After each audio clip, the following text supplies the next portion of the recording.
Good evening, ladies and gentlemen, and welcome back to the Next Gen Racing GT3 Championship Season 2, as brought to you on the sim racing platform known only as iRacing, available on PC. Tonight marks round 11 of the 12-round calendar, with our drivers moving away from continental Europe after multiple rounds, and now on the penultimate round it is the case. We are in Japan today at the twin ring Motegi circuit for what is sure to be a fiery and feisty round at a circuit which is very different from the circuits we have seen over the previous 10 rounds. Tonight's focus, of course, is on Lobby 2, the Coach Dave Academy and Next Level Racing Lobby, named thereafter the primary sponsors for the lobby, and we will be taking a look back at the action as it occurred last night. We're taking a look back at replay files, but I, as your commentator, do not know what's happened, so as a result, it'll be effectively the equivalent of a live broadcast, albeit the drivers are not live out on circuit, if you get the gist of my meaning. Still, our schedule for tonight is as follows. In approximately 14 minutes time, we'll be getting underway with the qualifying session, the 15-minute qualifying session, to determine our grid order for race number 1, and that will be at 8 o'clock this evening at Greenwich Mean Time, that's GMT or UTC, and then straight after that we'll be heading into race number 1, which is the 15-minute sprint race, where the strategy there is to get to the front of your class and just run away with proceedings to the finish line if you can, or at least get as high up as possible in order to get maximum possible points. We'll then be taking a brief break, but not without having our post-race interviews with our class winners in the sprint race first off, and then after the break we'll be back at approximately 5 to 9 tonight in the 5-minute build-up to the feature race, race number 2, the 60-minute race, kicking off at 9 o'clock this evening, and that will be, of course, the strategic race for the all-important mandatory pit stop. Your commentators for tonight is myself, I'm Paul, TX141 Walsh, also known as Britain a Spit, depending on what media you follow me on, and tonight's broadcast is being brought to you via one of free media platform. You can firstly tune in via the official Next Gen Racing YouTube channel, that is Next Gen Racing on YouTube. Secondly, if you're Facebook inclined, you can go to facebook.com/groups/Next Gen Racing, or last but not least, if you prefer using Twitch, you can always tune in via my personal Twitch channel, that is TX141 on Twitch. But as I say, this is Lobby 2, and it is sponsored by Coach Dave Academy and Next Level Racing, and it's only appropriate that we introduce our primary sponsors for this lobby, who've been with us since the start of the season. So we start off with Coach Dave Academy, and Coach Dave Academy, for the uninitiated, is the home of amateur and professional sim racers looking to up their game through coaching, setups and track maps. Whether you're looking to gain a tenth of a second, a whole second, alternatively just find a way to better drive the car over a particular type of race, whether it be long or short distance, Coach Dave Academy is the place to go to for all information, whether it be free information or alternatively paid services.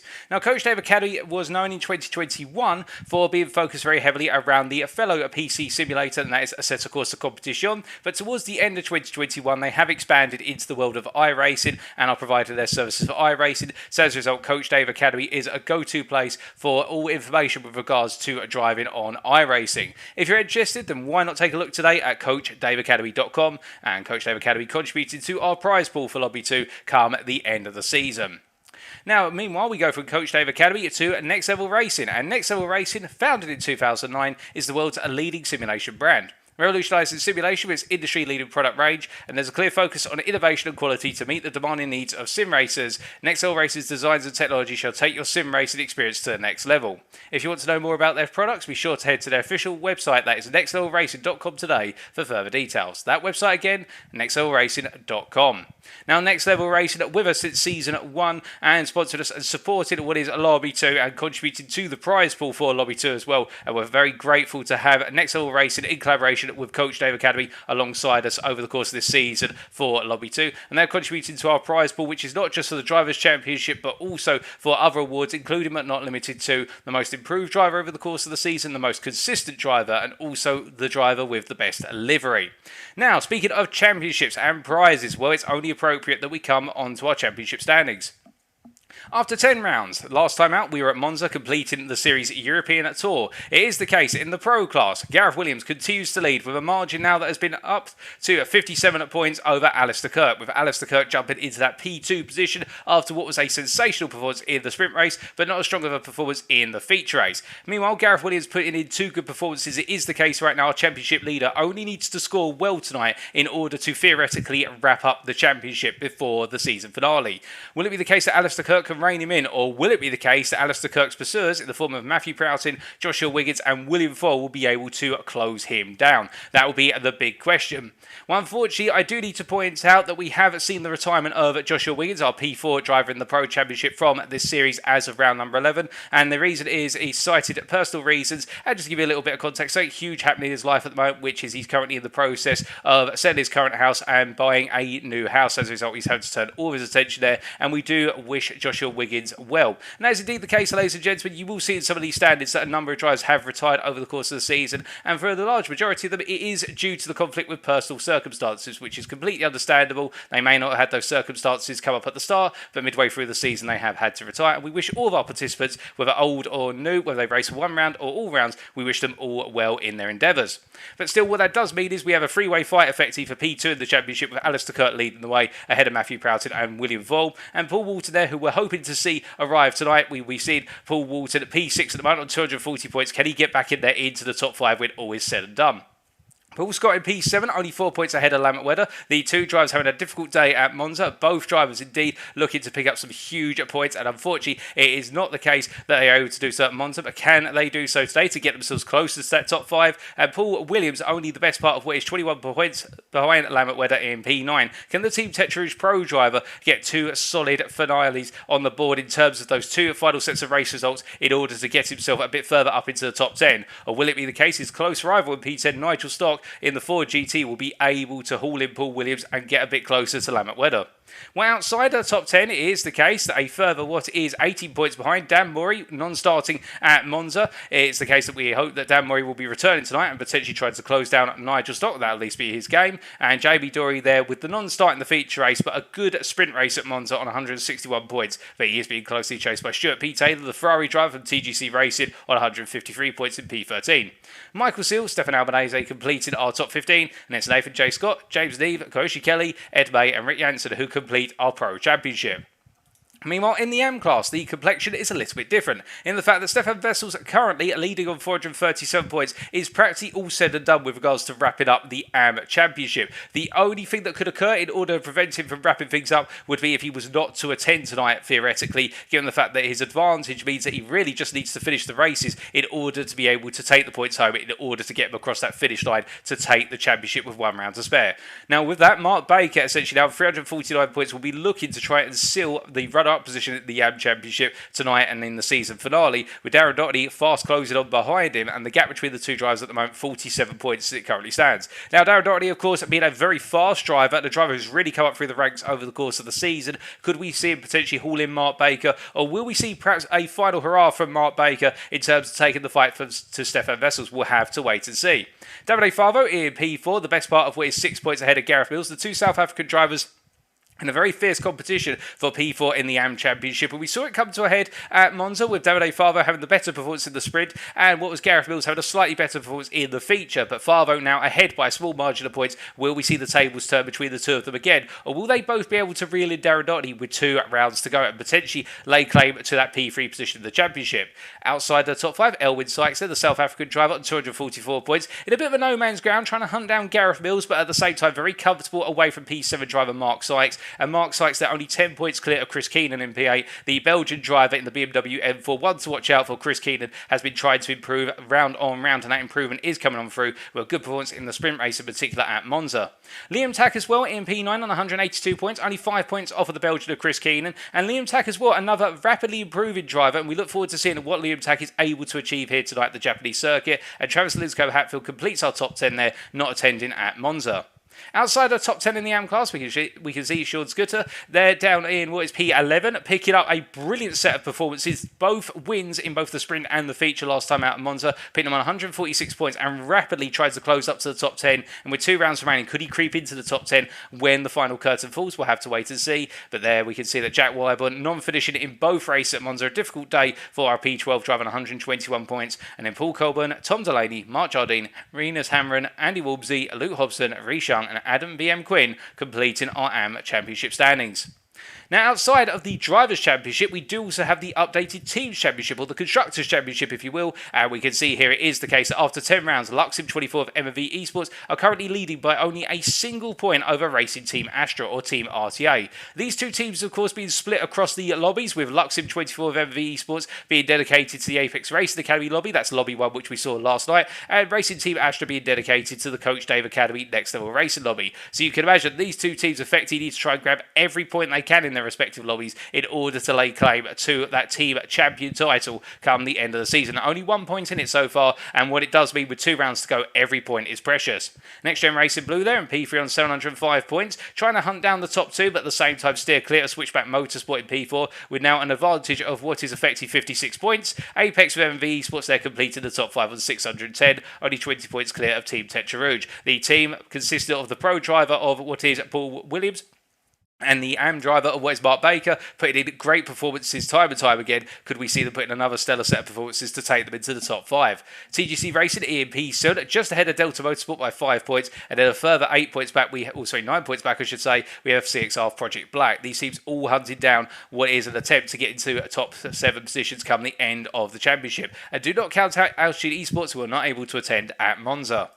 Outside of the top 10, Motegi BE1 continue their crusade to try and get back into the top 10 after a good start to the season being waylaid, with Next Gen Racing Orange in hot pursuit, 4 points behind, and a further 2 points behind, joint on 519 points, RD Simsport and Motegi BE2.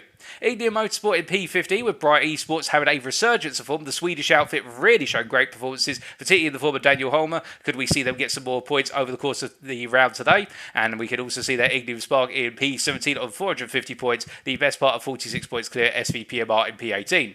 Ignium Blaze a further point back, and RD Simsport 2 completed our top 20. And outside our top 20, but not to be forgotten about, Team Racing Levelers Red in P21 ahead of RP Motorsport Seniors and RP Motorsport Experts, with Team Racing Levelers Blue in P24, RP Motorsport Rookies in P25, Team Racing Levelers Orange, DDR, Ignium Motorsport Phoenix, and then RP Motorsport Studios completed our team championship.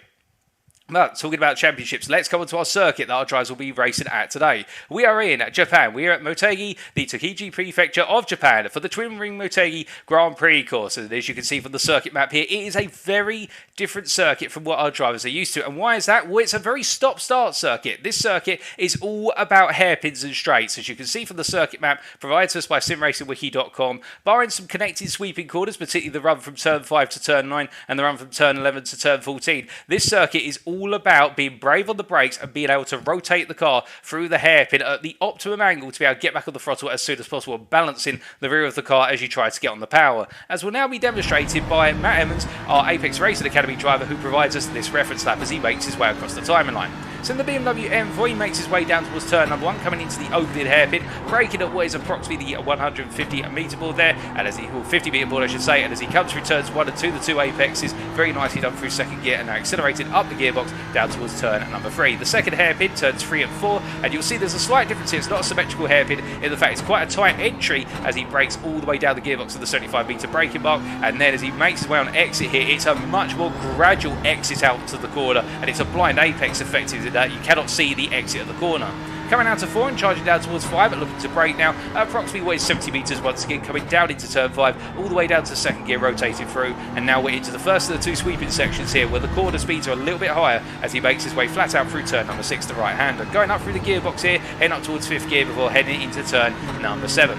Braking it into 7 here, it's the left into right combination of 7 and 8, coming down to 3rd gear, keeping the car in the middle of the road before downshifting to 2nd to rotate the car across the apex of turn 8 and then get back on the throttle and accelerate it down towards turn 9. A very sharp hairpin here. It is the case that this corner very tricky given the fact that it is not quite a symmetrical hairpin in terms of its angling. It is one of those hairpins where you want to get on the power as soon as possible and exit, and as he makes his way down towards turn 10, the slowest corner on the circuit, another hairpin, and this is really the final corner on the eastern version of the circuit, i.e. the eastern segment, as he now makes his way down the start finish straight for the eastern segment of the circuit. Coming all the way down the straight now, well, the longest straight, if not the longest straight at this circuit in terms of the Grand Prix nature one, where he makes his way down to turn number 11, braking here approximately the 100 metre board and coming all the way down to second gear and charging downhill and now making his way underneath the oval segment, and as he comes underneath the bridge there, makes his way through 12 and then into the left right of 13, 14 and braking down the gearbox, trailer braking down to second gear and accelerating on now and heading towards that timeline. A tricky lap but a beautiful one by Matt Emmons. Now, as for our race rules tonight, our drivers will be running fixed setups as always, and they'll be required to run the iRacing medium downforce setups for tonight's races. In the sprint race, each driver shall have one fast repair available, and if they pick up 17 or more instant points, they shall be subject to a drive-through penalty.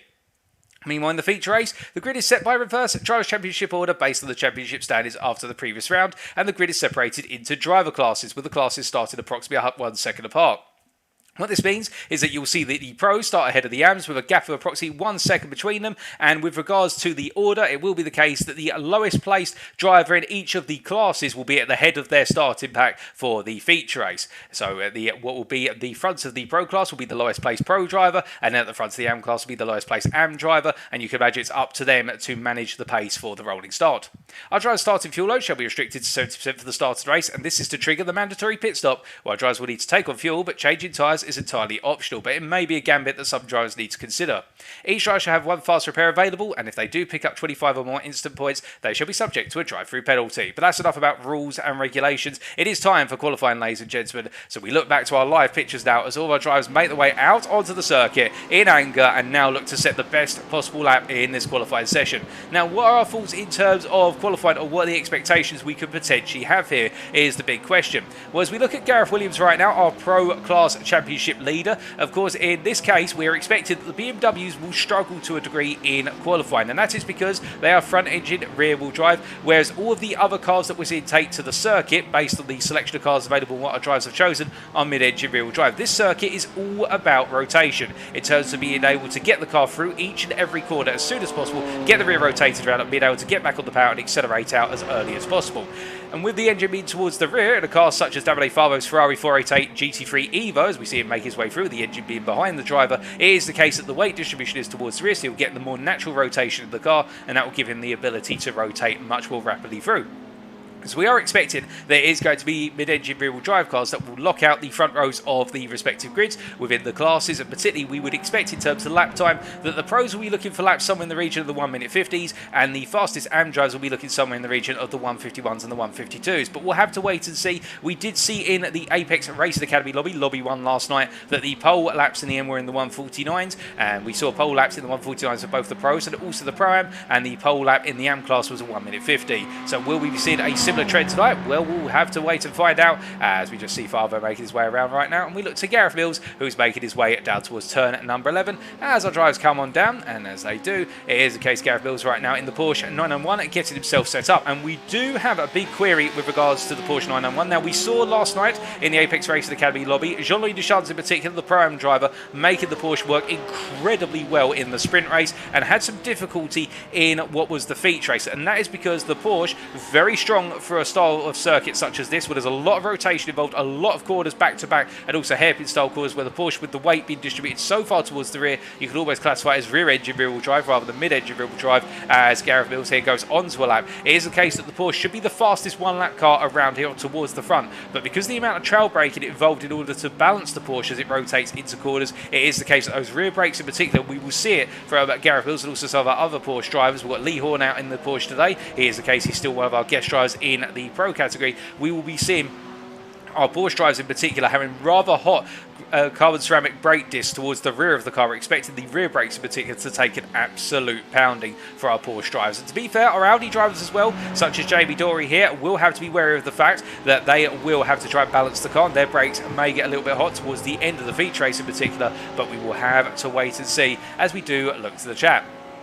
Now we can see there in the Facebook chat, we've got KT saying very close in the team champs. Good evening to you, KT. Indeed, the team championships looking very tight indeed. As we can also see there in the YouTube chat, and this is the user's name, by the way, ladies and gentlemen. I'm not suddenly going on an insult spree. Fat Bloke Does Guitar is what the YouTube channel is called. Good evening to you, good sir. As you say, good evening to us. We've also got in the Twitch chat there, Tack Ali, and good evening to you, Tack Ali. We can see what is Liam Tack there, who is currently out on circuit, and he is watching this back with us. It is the case Sandy, who is dead after this round. Racing with COVID-19 is not advised, and indeed with the COVID-19 pandemic, some of our drivers having run some of these races not feeling 100% well, including Liam Tack for the purposes of tonight's race, and well, soldiering on all the same, and that is credit to them and their dedication to the series. We also say hello to Stefan Vessels in the YouTube chat there, and we hope you're all doing well. And if you are tuning in, as you see Liam Tack, they're getting a bit wrong coming out of turn 8, getting on the power a bit too soon. He's jumped to the pit lane, but if you are tuning in right now, do not be shy, feel free to say hi. We don't bite here, and do let me know what your predictions are or what you're looking forward to seeing in this race, as we see Gareth Williams right now currently holding the provisional pole lap of 50.291.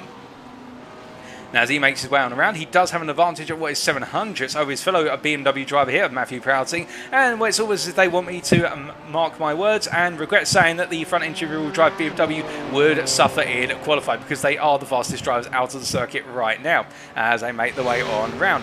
Meanwhile, in the AM class, with Stefan Vessels, who is on form, and it is the case that after a difficult round at Monza last week, where in both races it was the Regia chicane, i.e. the second chicane, which caught him out massively in both the sprint and the feature, and saw his potential chance to pick up another pair of wins go down the drain. Instead, it was a recovery drive, and it gave way to Sean Scudder taking the wins. Well, Stefan Vessels starts kicking off things as he tends to finish, and that is to be right up there with the fastest lap provisionally in the AM class there on what is a 50.45. But to be fair, his teammate Sean Scudder, the South African driver here, making his way down into turn number 3, currently not too far behind, 4 tenths behind on a 50.9, and looking quite good himself right now. And he definitely has been bringing a lot of pace. It is the case that he really has been the number 2 driver in terms of the pace within the team. Of course, we also have Elwyn Sykes and Davide Favo for Racing Team Astra, but it does look as though Sean Scudder, since he's arrived in the series, albeit in the second half of the season, that's when he did arrive, he has been putting in a lot of work in order to try and close down his teammates' overall pace, and it is shown because he is getting faster with each and every race.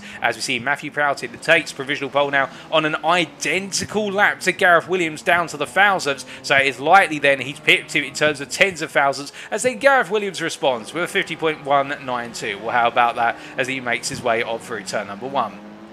Meanwhile, we look from them to P3 in the Pro class in this qualified session right now, and we can see it is the case that Jamie Dory, currently the best part of what is somewhere in the region of around 3 to 4 tenths down on Gareth Williams and Matthew Prowting, and needed to find a bit more time out of the circuit. In fact, he is 5 tenths down, well, sorry, 4 tenths down exactly on Gareth Williams right now, as Jamie Dory makes his way through turn number 4 in the Audi R8. And we did see, with regards to the Audi R8, it really has been a strong car here. We saw that in Lobby 1 last night. Does very well over the longer race in the feature race. It does seem to be the car that, if the driver is able to manage the car over the course of the 60 minutes, it really does have a lot of pace at its disposal. And the question will be, of course, whether Jamie Dory can deliver that pace. He is the fast driver, of course, the next-gen racing driver, as he makes his way to turn number 7 on this qualifying lap currently. And as he swings on through, it is the case just trying to keep those laps. And as we see, Davide Favo there on our timing sheets improves to 51.8. That moves into P13, albeit only for a brief moment, because then Elwyn Sykes demotes him down to P14, where Elwyn Sykes set to 51.7 at 4.6, and that is equivalent to P5 in the AM class.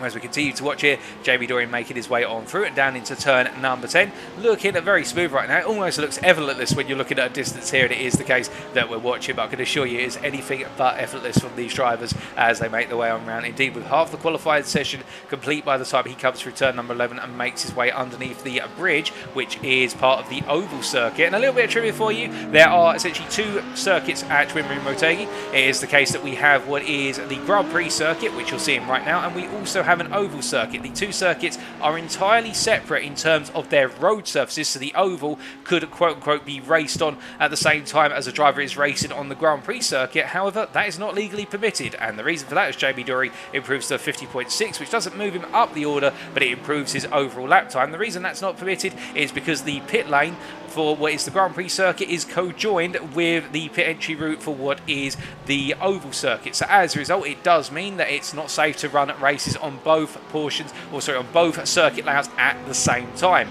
And that is the thing. They share all the same access roads, and it makes it a little bit different for your conventional circuits, where you may see different layouts which can be run separately in races simultaneously, but not here at Motegi. As we can see here, Alistair Kirk right now in P9 overall, P7 in the Pro class in this qualified session, and as he makes his way down into turn number 5, not even the best of qualified sessions right now, Alistair Kirk. I think it may be the case for Lamborghini Huracan driver, who really did come alive when he came into the second half of the season. We saw some fantastic drives from him. He may just be feeling a little bit of pinch right now. As we see there, gets a bit of snap understeer there into turn number 7, has to straight line his way across the grass and completely invalidates his lap there, but just a bit of snap understeer, and that is very nasty, and that is not a nice sign for a driver to have, particularly at a circuit where you go through the sweeper section, the car does not want to turn. You could see there as he tried to turn it in, the car just simply said no, and he had to straighten the car out. As meanwhile, just behind that, I believe, unless I'm very much mistaken, and that was Nigel Stock having a little bit of a tank slapper moment where some oversteer kicked into the Ford GT,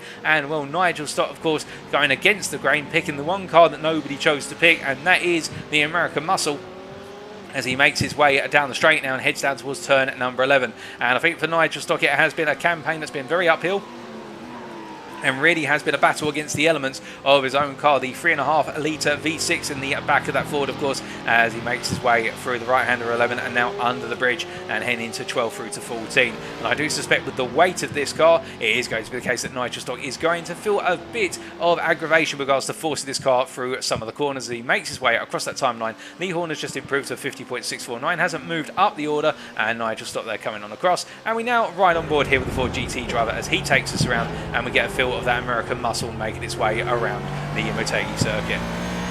He's coming out of turn 2 and roaring his way now down towards turn number 3. It is the case he's going to be quite heavy on the brakes here as he makes his way into 5th gear, and now braking at the 70 metre point there and coming all the way on through. Nice and smooth there for the apex of 3, and then a very nice entry into 4, but he's getting a little bit of snap oversteer there, and you can just see where all that engine power is trying to come alive and the rear of the car is not settling down. Now going into 5, let's listen in. And just again under braking there, a little bit of understeer under braking, the car not wanting to settle.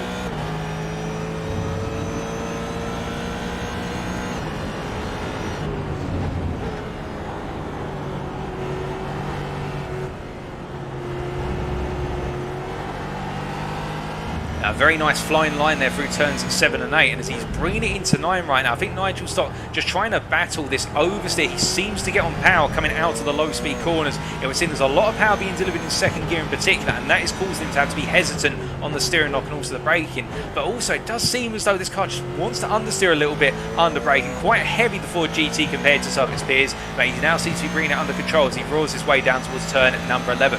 And as you can see here, as he makes his way down towards turn number 11, this is the most significant elevation change in the circuit in terms of in the run to a corner. And this circuit does not have any major elevation changes. That's only the really noticeable one. There is a small rise now as we go from turn 11 all the way through to the start-finish line. But it doesn't look very noticeable in terms of, you don't really notice it until you come through 14 here and you actually realise, okay, you're driving slightly uphill on corner exit. As he crosses the timing line now, it is the case that Nigel Stock, does he improve on this one? Oh, I think it may not be enough to improve. No, it's not. It's still a case that his best lap has been at 50.8. That lap was a 51.6, as we are now entering the final 3 minutes of this qualifying session before the checkered flag begins to wave. So let's give you a quick summary of how our class standings currently look as we do a look, and we can see there as Nigel Stock jumps to the pits. In the Pro class, it is Gareth Williams, who is currently provisional pole on a 50.192, and he is the best part of a 10th ahead of Matthew Prowting, who's just jumped to the pits. And as Gareth Williams comes on through here, I doubt this is going to be an improvement as he crosses the timing line. Not quite, although it's very close to being an improvement, it must be said.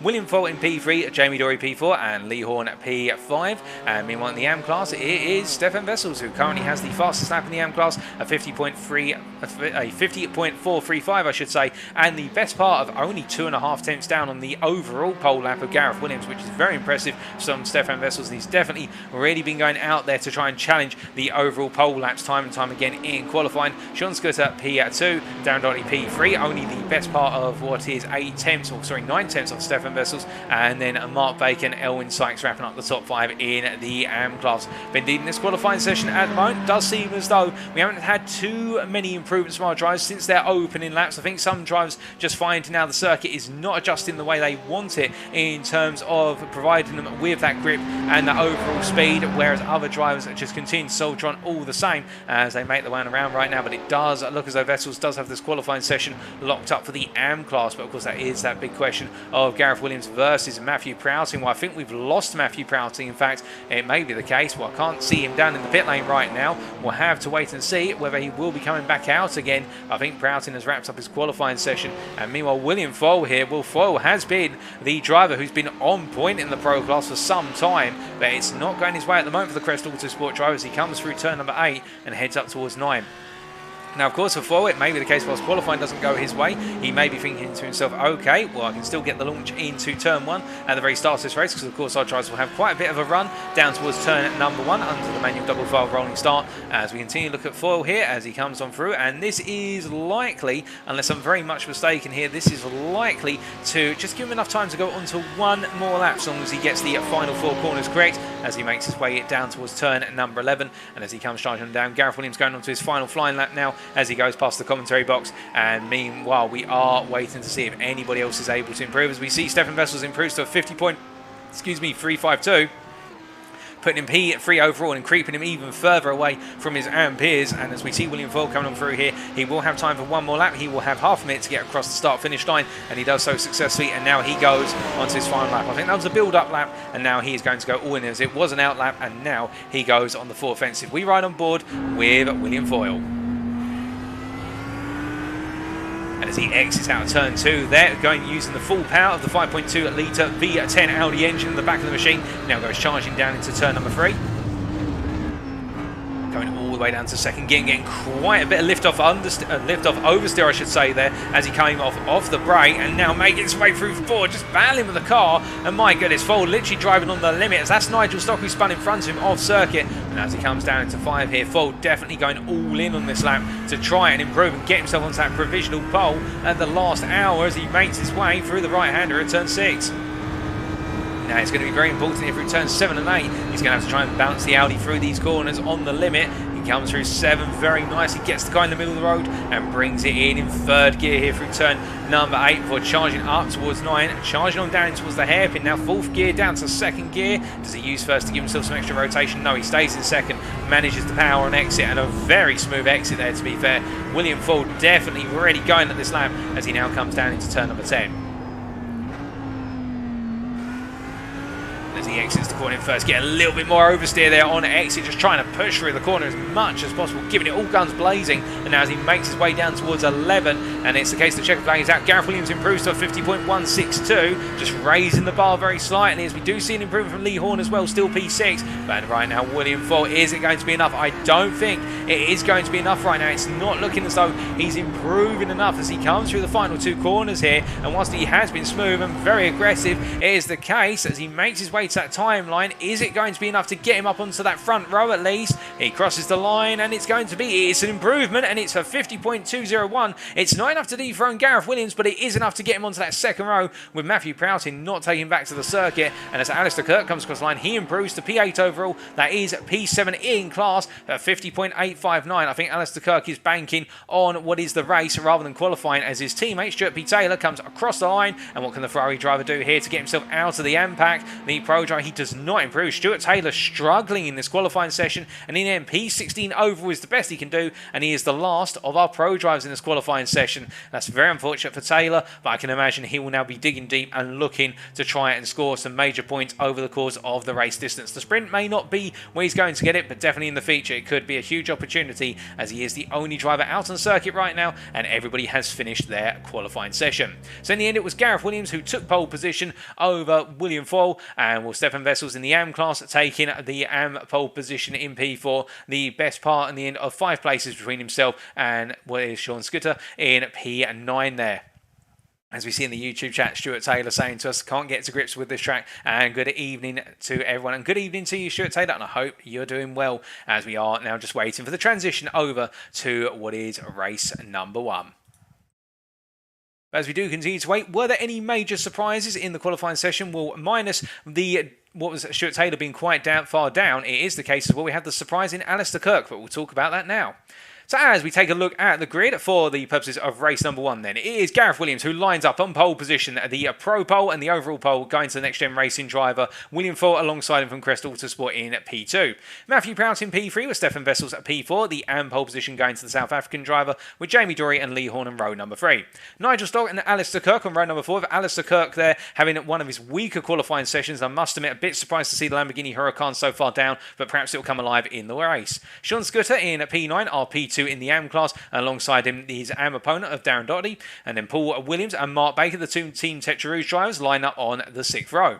On row number 7, we have Elwyn Sykes and Davide Favo, followed by Gareth Mills and Stuart P. Taylor on row number 8, Liam Tack and Mark Sykes on row number 9, and then last but not least, Chris Keenan, all by his lonesome, on row number 10 in P19. We have 19 drivers taken to the circuit for the purposes of this sprint race, and now let's wait and see how everything goes down as that grid continues to form, and it will be the case. We'll be waiting very shortly for Gareth Williams to take us away for the purposes of race number 1. Behind the safety car with the partial formation lap here, it's the case that we're starting on what is the Eastern Loop start finish straight in the run down towards turn number 11, and now Gareth Williams takes our drivers away as they all make the way on down, and well, let's wait and see whether the sparks will fly and whether Gareth Williams will still be leading come the end of lap number 1, given just how tight some of these corners are and also how they present some great overtaking opportunities with the hairpin runs from turn what is the final corner up towards turn 1 and then the run out of turn 2 down towards turn 3 as all our drivers now come underneath the bridge, and we're going racing very shortly.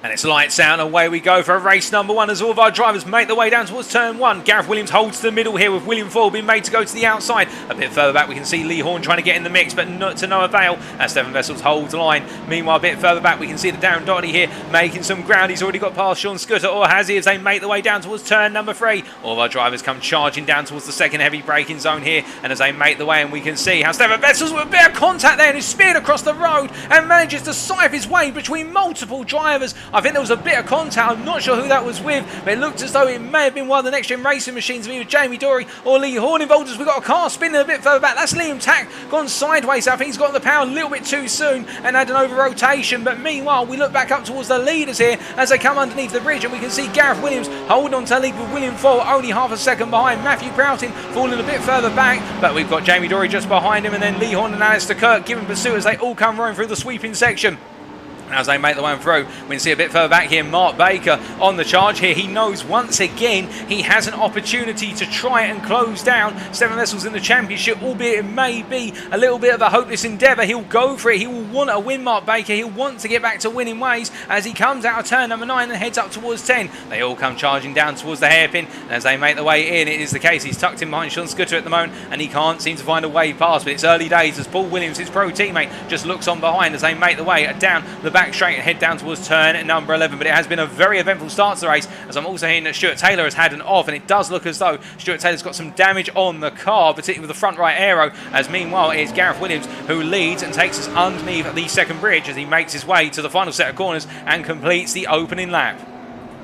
So after one lap, it is Gareth Williams leading by 8 tenths of a second ahead of William Foyle, who gives pursuit and closing. Matthew Prowting in P3, followed by Jamie Dory in P4. Lee Horn in P5, followed by Alistair Kirk in P6. Then Nigel Stock in P7. Then Darren Doherty leading the AM class at the moment. He found his way past Sean Scudder down to turn number 11. Sean Scudder behind in P9. Then it's Mark Baker P10, completing our top 10 with Paul Williams P11. Davide Favo P12. Gareth Mills P13. Then Elwyn Sykes P14 with Mark Sykes just behind him. And then Stefan Vessels announced to recover after going off at turn number 3. And then we've got Chris Keenan P17 as we see Mark Sykes here looking for the move, but he can't quite find it versus Elwyn Sykes here. The two of them not related but sharing the same surname, and as they make their way down into turn number 3, some cones go flying there, and as they come on through the second hairpin, you can see Mark Sykes and Elwyn Sykes having very different approaches, as meanwhile Gareth Mills here looking for the move versus Davide Favo. These two rivals for P4 in the AM Championship, and Davide Favo defending hard, and as they make their way down, Mark Sykes giving way to Stefan Vessels in the rear of your picture there, and Stefan Vessels makes another place up in his recovery as they make their way under the bridge, and as they come charging on through, it's Gareth Mills right now who's still tucked in behind Davide Favo.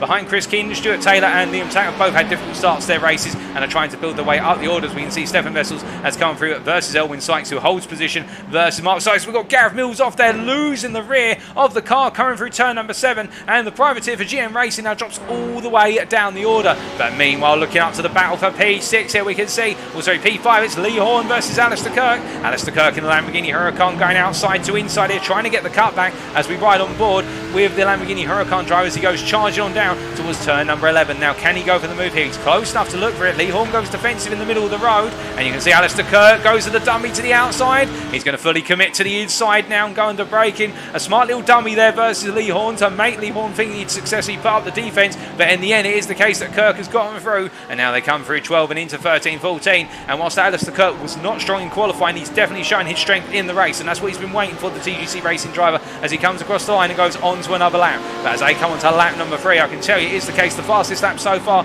is a 50.422, set by William Foyle, who is trying to close down Gareth Williams. We look back to our leaders here as they make their way down towards turn number 3 for the third time of asking, and will Gareth Williams holding on right now, William Foyle giving that pursuit.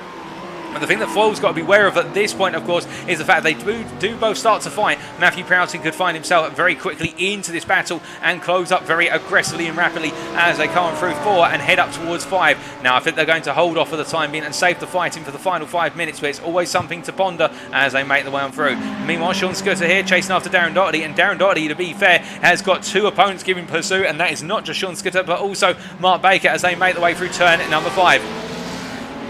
As they come under the bridge here and make their way on through, it is the case that these 3 AM drives battling for the AM lead and the AM podium as they come through. It is Darren Doherty at the head of the picture, the Irishman here, feeling a little bit of pressure at the moment. I think he'll feel safe in the fact that he's got 2 Ferraris behind him, so it is the case he just has to drive his car well because they're all in identical machinery, and it all comes down to the driver and their ability to manage the car as they make their way into turn number 9. You can see Darren Doherty goes a little bit deep and just slipping beyond the angle of the tyre there as he makes his way out to 9 and into 10, getting a bit of understeer as a result from the rear end. But meanwhile, Alistair Kirk here feeling a lot of pressure as we ride on board the gearbox, and Lamborghini driver in P5 overall, P5 in the Pro class, and you can see Lee Horn here just riding in the slipstream. The one deficit that the Porsche has is it doesn't have straight line speed, but you can see Lee Horn's going to look for it here, under braking into turn 11, but he's not bold enough on the brakes. He hasn't got the overspeed and the comfort to go for the move. He backs off, but now Nigel Stock closes up as they go under the bridge, and as they make their way through 12 and into 13-14, you can see Lee Horn very aggressive on the braking there. Alistair Kirk really struggling with the retardation of the car under trail braking into 13, and that is where Lee Horn is able to close up. The fastest lap is now promoted to a 50.404 as it's Jamie Dory who is giving pursuit here of Matthew Prowting for P3 for the podium of the Pro class as they make their way through the corner. Chris Keenan's got past Mark Sykes, as I'm hearing that Mark Sykes has had a bit of a moment, and in fact he's gone off circuit there, and Stuart Taylor comes on through, but we look back to Matthew Prowting who's under pressure here from what is Jamie Dory as they come on through turn number 3 and into 4, and as they make their way through the left-hander, it does look as though Matthew Prowting just holding on for now. The Eclipse Racing driver here feeling some pressure but not showing any signs, as we're hearing that both Liam Tack and also Mark Sykes have jumped to the pits with damage to the cars. But as they go for repair work, it is the case our leaders are go to the finish for positions as they make their way through. But to be fair, only 6.5 minutes have passed so far. We've still got over half the race to go, and with that, that does mean there's still plenty of racing action to be prepared for as the drivers make their way through. And meanwhile, behind, Alistair Kirk still holds on versus Lee Horn as we ride on board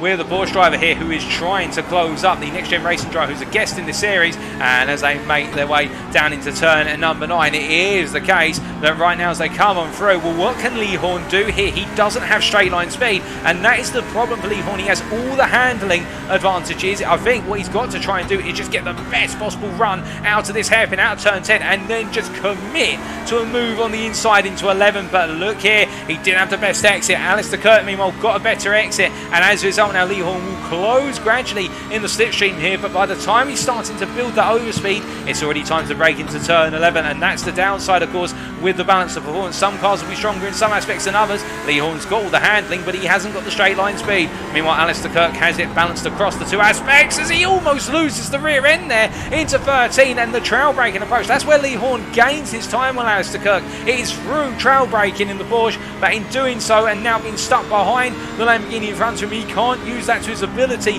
through 13 anymore. He would love to close up, and I think what he might need to consider is backing off out of 12 in order to close up aggressively through 13 and 14. Lose some time early in the lap to gain a massive amount of time later in the lap as we look back to the exterior cameras and make the way down towards turn number 3. But meanwhile, we look a little bit further up front and we can see that Jamie Dory here, the Next Gen Racing driver, giving that pursuit of Matthew Prowting still as our top 4 all make their way through the camera angle and down towards turn number 5. And as they come down into the braking zone at this point, it does seem as though right now the Pro class in particular really kicking off with battling, as I am hearing that Darren Doherty has been passed for what is the lead of the AM class. Now, we haven't seen that happen on circuit. I'm just trying to check to see if there's been anything in particular. I think it was a mistake which Darren Doherty's made, which has triggered these series of passes. Although I say that, it does seem as though Sean Scudder has managed to find a way on through for some side-by-side action, which we've unfortunately missed, and I do apologise for that, ladies and gentlemen, but it does mean that right now your AM class leader is the South African driver of Racing Team Astra's Sean Scudder, as he makes his way through turn number 9 and up towards 10. As he comes on through right now, you can see Mark Baker, the rear car, not having the easiest run out of turn number 10 and heading up towards 11 as they come on through, and as they make their way through the corner right now. Well, it is the case that either one of these drivers at any moment could be subject to a move. Speaking of moves, Jamie Dory going for a move up the inside here of Matthew Prowting as they come down to the braking zone, and Jamie Dory with a classic run. Matthew Prowting tries to get the cutback, but Dory makes sure he's got a face full of Audi as they make their way through turn number 12 and into 13. And as they come on through, it is the case that Jamie Dory has finally found his way into P3, but can he break away? Given the straight line performance of the BMW M4, we'll have to wait and see. As they make the way now down towards turn number 1, they go on to lap number 6, and it does look as though Prouting's looking for the move, but he's not close enough to dare go for it at this point in time, as they make the way through 1, 2, and now head down towards turn number 3. But as they do, further back we can see it is the case that Alistair Kirk has still got Lee Horn over him like a bad rash as they make the way down towards 3. And it is the case that the Porsche driver here, well, he's able to keep so close for all the corners, but he's just not able to find a way on through. And I think at this point, he'll be reliant on the TGC Racing driver, Alistair Kirk, making a mistake into a corner. And speaking of mistakes, Nigel Stott loses the rear end of the car on the exit of 4. He brings it off circuit with a light tap to the tyre barrier in the end. And it is the case, I think Nigel Stott will be a bit frustrated with that, given he was running so well and staying close to the battle for the top 5. Well, I think he's still got plenty of time, and particularly in the feature race, he'll be able to bring things back together. That Ford GT proving very nasty, even in his very capable hands.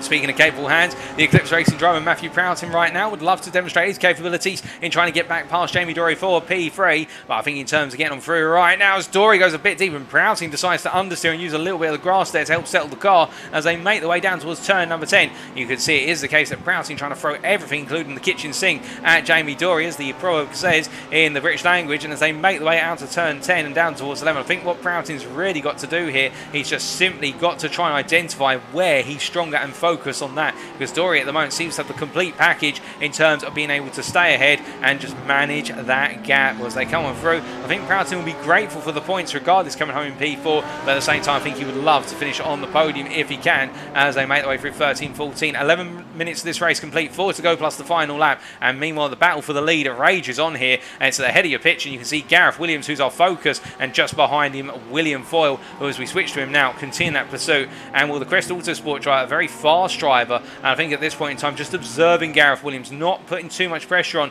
he'll start to put that pressure on the final 2 laps. We'll have this lap plus 2 more as we're to understand it, as they make the way down into turn number 3. And I think Foyle has been building up, it's almost as he's collating all the data in order to understand, okay, where can he go for that all-important move as they make the way out of 4 and down towards 5. And as they do, we do look a little bit further back, and I can tell you, in the hunt for the lead in the AM class, well, he had that major moment on the opening lap which saw him drop all the way down the order, but now Stefan Vessels is on the charge here, making his way after Darren Doherty, and right now you can see him, they're looking for the move on the P3 driver in the AM class as they make their way down into turn number 5. And as they come on through at this point in time, no change, but it is the case that Vessels looking to go on the offensive. And meanwhile Mark Baker here, who has fallen behind Sean Scudder at this point, well, it is the case that Scudder running away to take the win, but Mark Baker will be looking to come home P2, and I think the thing he will want to be able to do is hold on to the win when all is said and done. As meanwhile Gareth Mills has found his way past Chris Keenan as they make the way down through turn number 5 and head into 6.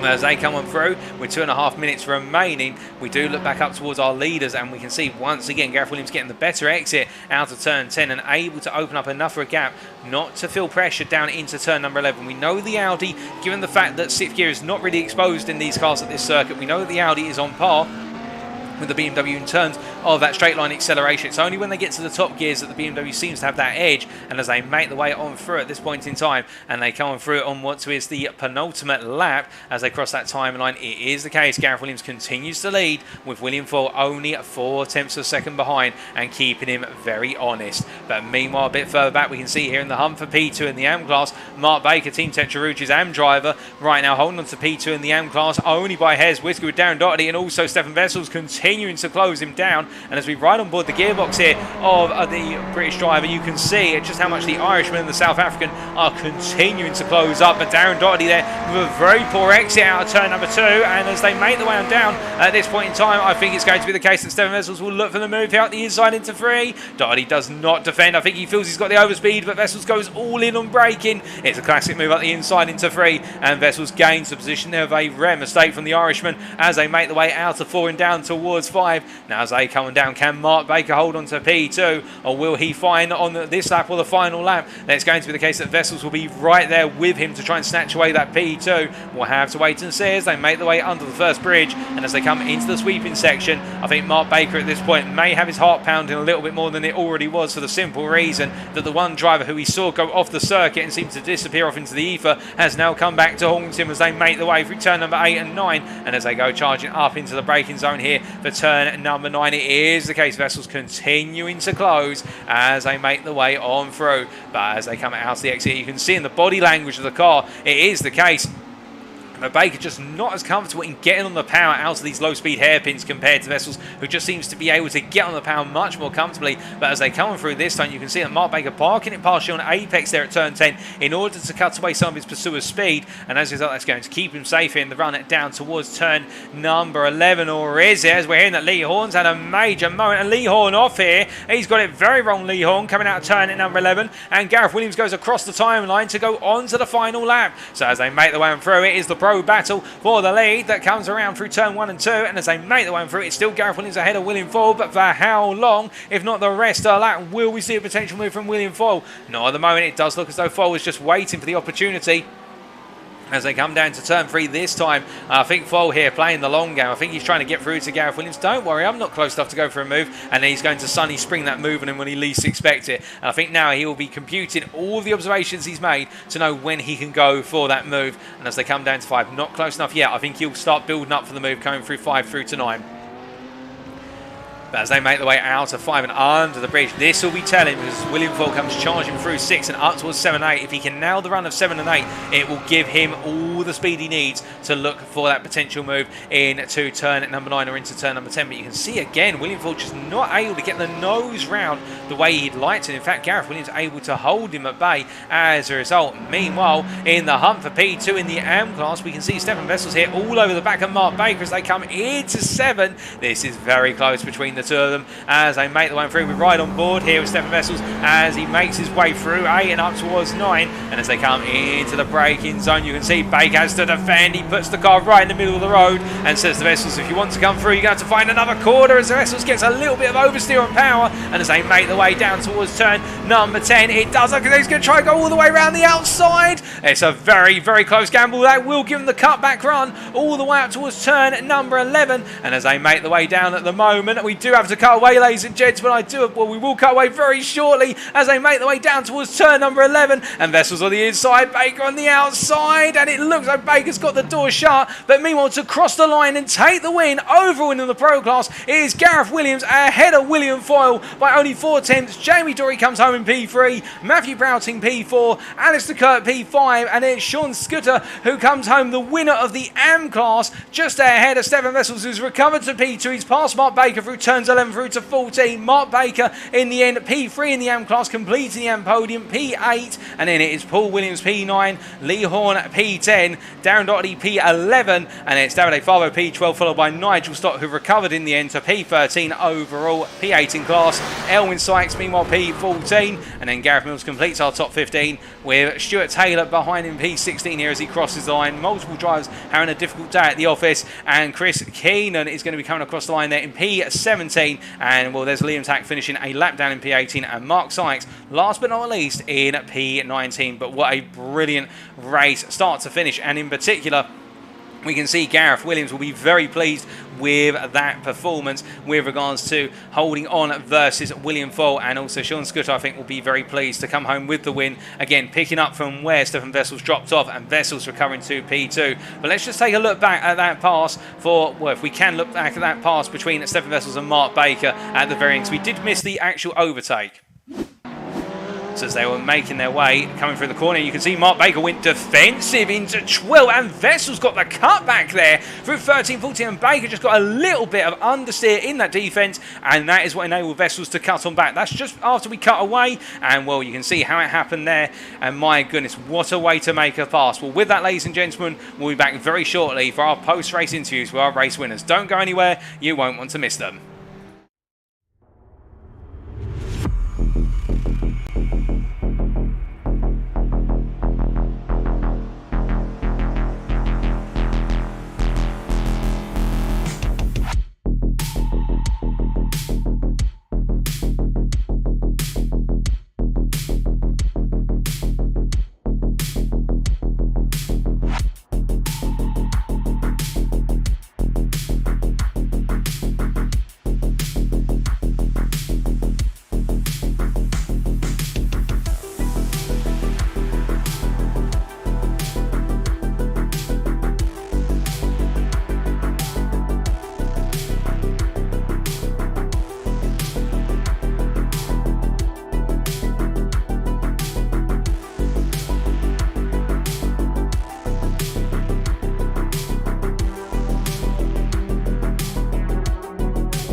Alright, ladies and gentlemen, we are ready for our post-race interviews with our winners in the sprint race, and a very telling sprint race. We did see a number of drivers seemingly just not finding that balance on the car, and as a result experiencing some quite significant oversteer moments, whether they were minor or major. It was the case that drivers seeing their pace being compromised through that oversteer, or even understeering through the sweepers in particular, something we wouldn't normally see that understeer really coming into effect, but still our winners in the end, Gareth Williams and Sean Scudder, being able to master the art of their car and also having races without incident. And let's hear from our Pro Class winner first and foremost as we bring him into the interview room.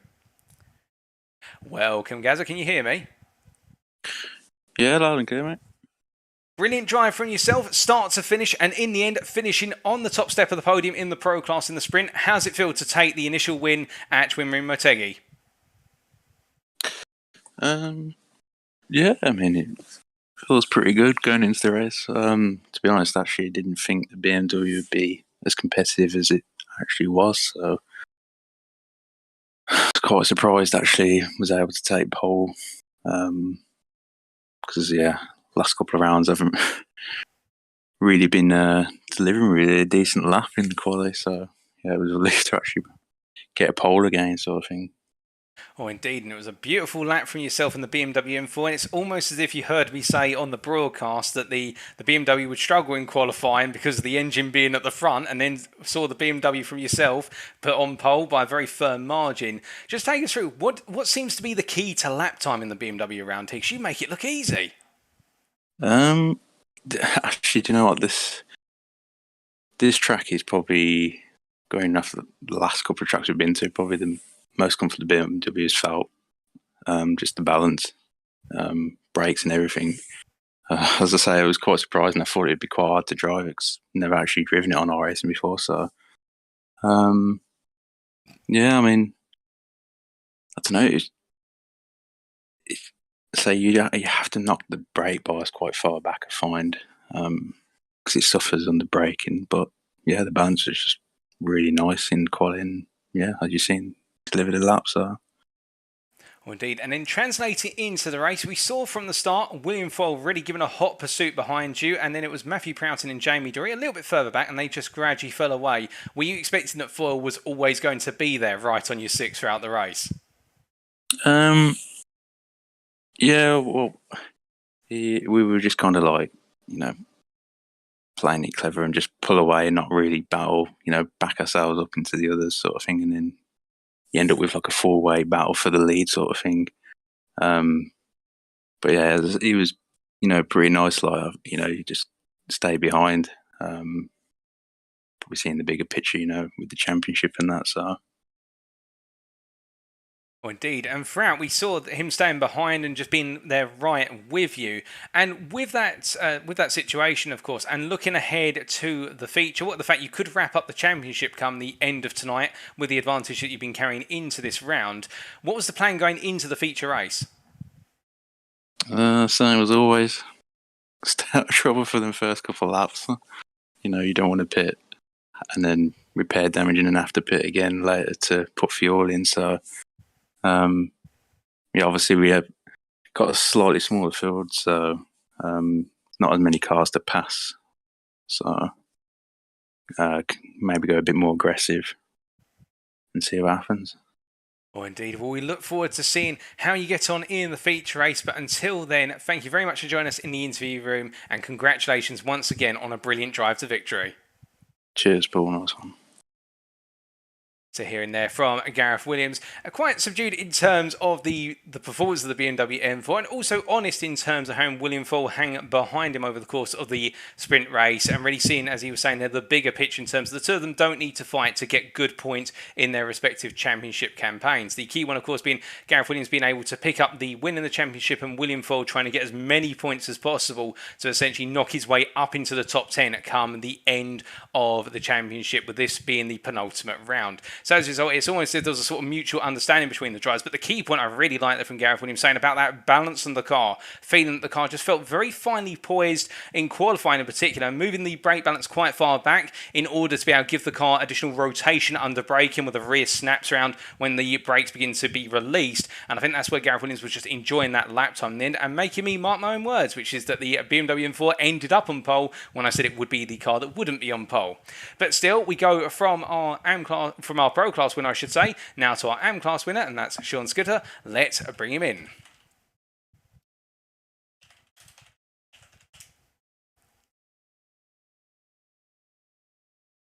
Good evening, Sean. Can you hear me? I can hear you. Sean, congratulations on what was another very consistent and determined drive to bring home the win in the sprint race in the AM Class. How's it feel to take another win? Yeah, thanks very much, Paul. It was really, really a solid performance again. Obviously, I got a little lucky again where Stefan left the track after getting punted at turn 2. But yeah, I'll take the win. Indeed, there was a degree of luck, and in the fact that we saw that your teammate in the end got knocked off circuit, as you say, at the second hairpin, but you were there to pick up the pieces when the opportunity did arise. But just pulling things back to qualifying, a strong qualifying lap from yourself in the end, only what was about 4 to 5 tenths off of Stefan Wessels for the pole in the AM Class. It does seem as though the deficit between the two of you is continuing to come down. Is the target, by the time we get to the end of the season, we should be seeing you challenge for pole position? Because you seem to be picking up the pace in qualifying. That would be the plan. We'll see if there's enough time and preparation before we end the season, and we'll see how close we can get. Oh, indeed. But now focusing on your race, at the start of the race, we saw a good start from yourself and really looking as though you're trying to stay out of trouble into the first couple of corners. Just take us through what the plan was and in terms of where you were trying to position yourself. Yes, obviously, just keep an eye out for where the cars were bunching. And I try to put myself to the other side of that. Just that if anybody got turned around, I wasn't going to get collected in that. And yeah, just keep a safe distance to the car in front, and just keep an eye on the rear view mirror just to make sure that no one's diving up the inside. Indeed, and over the course of the race, particularly the first 10 minutes, we saw there was a freeway battle between yourself, Darren Doherty and Mark Baker for the lead. And whilst we didn't quite catch all of it on camera, it seems there was quite a bit of a back and forth, and in the end you managed to break your way past Darren Doherty. Just take us through it from your perspective. Was the aim to try and sort of leave Doherty to battle with Baker, or was it a case that you just wanted to be at the head of the pack and take it to the finish line? Yes, I must also say thanks to Darren. Because that was also a very good fight between us, really clean, and it's like tough and clean racing. So thank you for that, Darren. And yes, I just tried to put as much pressure on Darren in those opening laps, just so I could try and get past him, and then just create a little bit of a comfortable buffer back to him, so that Mark and Darren would then battle each other and not focus on chasing me down. Indeed, and we saw that happen, and in the end we saw that Vessels was able to come up and battle with the pair of them right to the finish line. But now, looking ahead to the feature race, given the fact that you'll be starting somewhere in the mid-pack in the AM class, what's the plan for the feature? I definitely, again, just try to stay out of trouble as much as I can for the first couple of corners. If I happen to lose a position early on, I'm not going to fight that hard. And yeah, then we'll just consolidate from there. Alrighty, well, we do look forward to seeing how that works out in the feature race for you. But until then, thank you for joining us in the interview room, and most importantly, congratulations once again on another solid drive to victory. Thank you very much. So hearing there from Sean Scudder, and what's interesting to hear there in particular from him was with regards to not just in terms of qualifying, how he's trying to close down that gap to his teammate in terms of those qualifying laps, but also with respect to in the race, where he was saying about he's not too worried about losing those positions early on. Instead, focusing on just making sure he's aware of all the other cars going through the opening corners, and particularly with two hairpin corners being the first two corners at the circuit.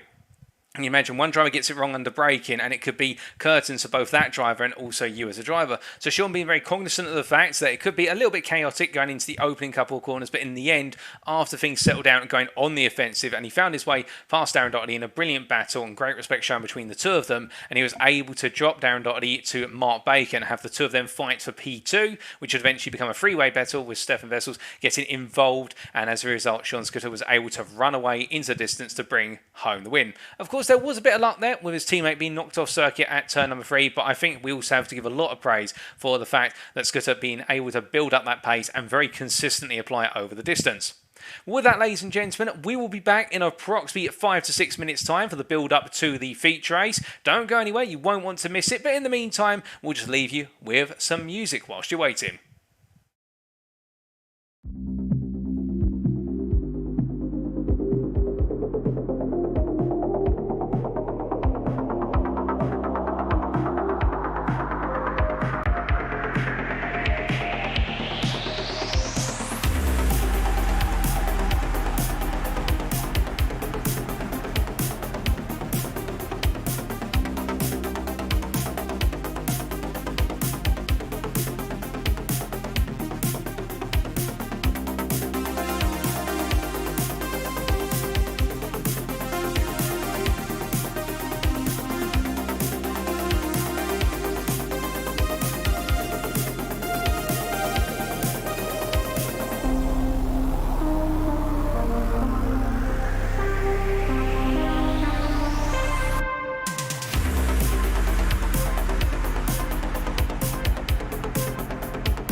Alrighty, ladies and gentlemen, we are back and raring to go for race number 2, which is only 3 to 4 minutes away as all of our drivers are getting back into their cars and getting ready to take on the Twin Ring Motegi circuit of Japan once again in the 1 hour feature race. Of course, this race having the mandatory pit stop, which will see our drivers needing to take on fuel, but not necessarily change tyres. That's up to our drivers. Now, after the opening race, as we take a look to our drivers who are currently making their way on around circuit, it is the case that we saw Gareth Williams, who we heard from only moments ago, put in the win in the Pro Class in the sprint race. And whilst he had William Foyle close behind him, the two of them seemed to come to a little bit of a mutual agreement not to push one another too hard. You can imagine, because they're both playing for key points in their championship campaigns, I can imagine that William Foyle will now be taking the gloves off somewhat and deciding to go all in with regards to the feature race, wanting to take the win there, the Crest Autosport driver, as he makes his way through turn 3 and into 4 at this current point in time.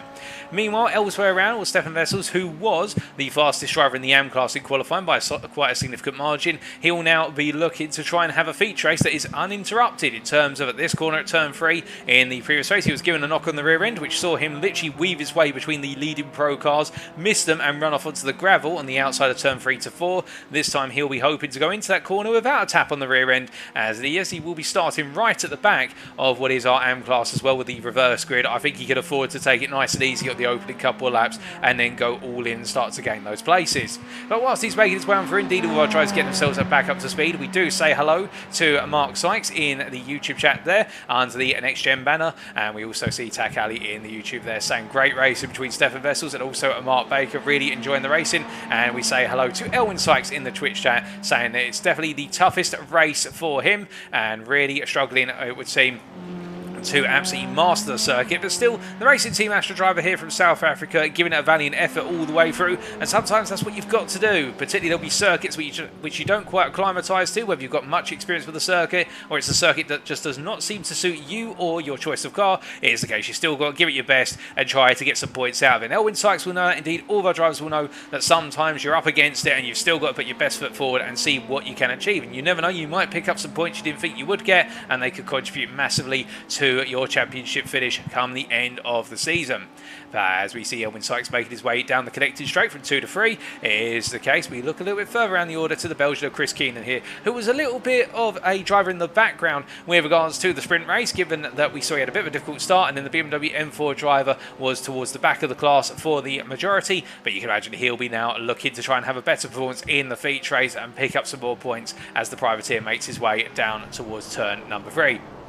And as he comes on in to the left-hander here, I should point out to you that now we are going to be transitioning over to the feature race. We won't be able to give you the grid lineup due to limitations of replays in iRacing, but we will present to you that grid as soon as we possibly can, as we'll see all of our drivers lining up very shortly. And when they do, well, they'll all be starting to form onto what will be the east layout start-finish straight, also known as the back straight for the purposes of the Grand Prix circuit. As we can see that grid starting to form here, and as we bring all the data up on screen, you can see at the moment it is a mishmash of pros and AMs, and unfortunately that's how our grid would be presented if we try bringing up the grid screen for you, so we are just going to have to wait. But it will be, as I understand it, it is going to be Stuart Taylor, and also we're just waiting for the driver who's going to be alongside him. I believe it may be Lee Horn who's alongside him for the purposes of the start of this race in the Pro Class, and they'll be leading the Pro Class field away. And meanwhile in the AM class, unless I'm very much mistaken, I think it may be Liam Tackett who is our lead driver in this pack in the AMs. As we do look to the blimp, we see all of our drivers lining up there on the grid. A couple of spaces there where drivers still need to get themselves set. And as we are waiting right now, the pack of 19 drivers all returning, all the cars back out of the circuit for the purposes of race number 2. Indeed, it is a grueling circuit Twin Ring Motegi, and if we have to use Lobby 1, the Apex Racing Academy, as any indication of the form we're expecting to see for the purposes of what is this feature race, it's going to all come down to strategy after the opening 5 minutes. The opening 5 minutes will see a lot of overtaking, but after that, as it will be Lee Horn who takes us away from pole position in the Pro Class, and we see Chris Keenan has already jumped to the pit. He doesn't want to be right at the front of the pack. He wants to be out of the trouble and start from the pit lane instead. It is going to be the case that after the opening 5 minutes, we should see the focus turn more towards strategy. And will we see any major undercuts? That will be the big question. We saw some drivers go almost 50 minutes in the feature race last night, particularly in the Pro Class. Will we be seeing some long overcuts as well? We'll have to wait and find out. As it is Sean Scooter, my apologies, who takes the AM class away from the front of the AM class field as he makes his way on through. But first, it will be the pros those who take us to the green.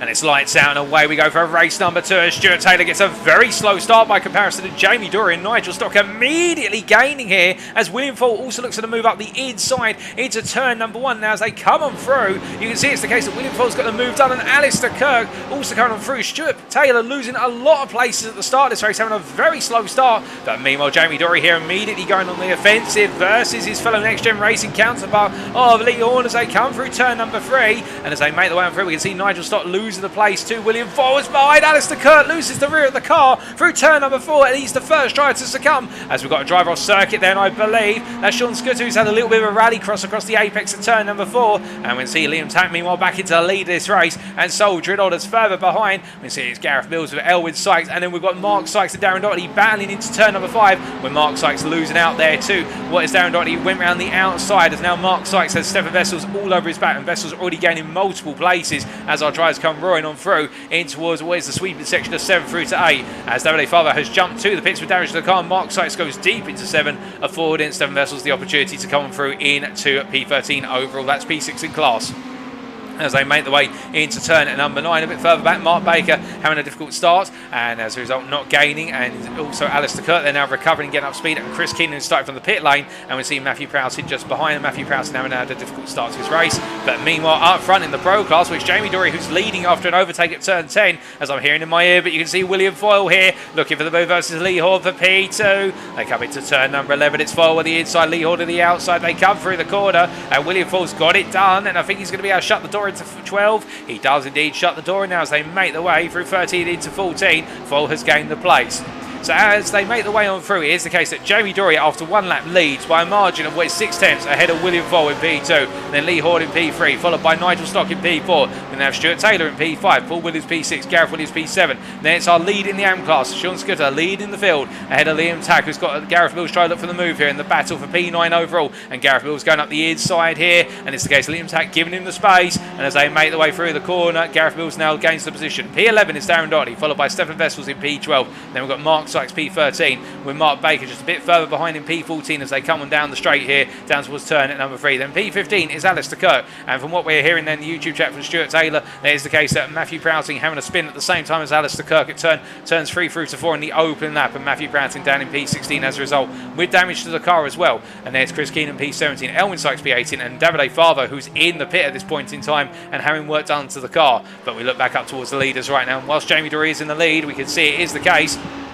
William Foyle going on the offensive as much as he possibly can. We do ride on board here as they make the way out of turn number 8 and down towards turn number 9. Now as they make the way into the braking zone for this hairpin, you can see Nigel Stock not too far back either, and I think Jamie Dory at the moment trying to get himself into a bit of a rhythm and trying to break away from Foyle and Horn. But to be fair, we have seen just how well William Foyle can follow a driver closely around here, and that is a sign of just how strong his skill is in terms of being able to stay in the wheel tracks of another car, and that will give him that opportunity to be able to put that pressure on as they make the way roaring on down the straight now and down towards what is turn number 11. They come into the braking zone, and as they make the way on in, no change between these guys so far, as we can see everybody staying together as they now fly through the sequence of corners and head up into turns 13 and 14. As they come through, Stuart Taylor here under a bit of pressure from Paul Williams as they come on through, and we can see Gareth Williams just behind there, our championship leader in the pro class, right at the back of this pro pack, as our top 7 all make their way across that timeline in rapid fashion. And as they come on down into turn at number 1, you can see in the rear view picture there, well, the leader of the AM class just running away a little bit, as meanwhile Darren Doherty goes defensive here, or in fact he goes on the offensive I should say, versus Liam Tack as they come into 1. Liam Tack stays on the outside here, he doesn't want to fight it, does the privateer, as they make their way on through. And to be fair, you can understand in Liam Tack's case, if he's not feeling too well, he'll just want to try and focus on getting the car home and not worry about position. He'll feel like a win if he gets the car to the checkered flag, I'm sure. And as he comes down to turn number 3, Darren Doherty and Nye will get the move done. He's now got Stefan Vessels on his inside, and Vessels going for the move now. I think Doherty being caught shy and twice removed as they make the way through the corner, because it just seemed as though out of nowhere Vessels just appeared on his inside, or at least to him, and with Vessels taking advantage of the space and now up into P4 in class and continue that campaign to get his way up the field very rapidly indeed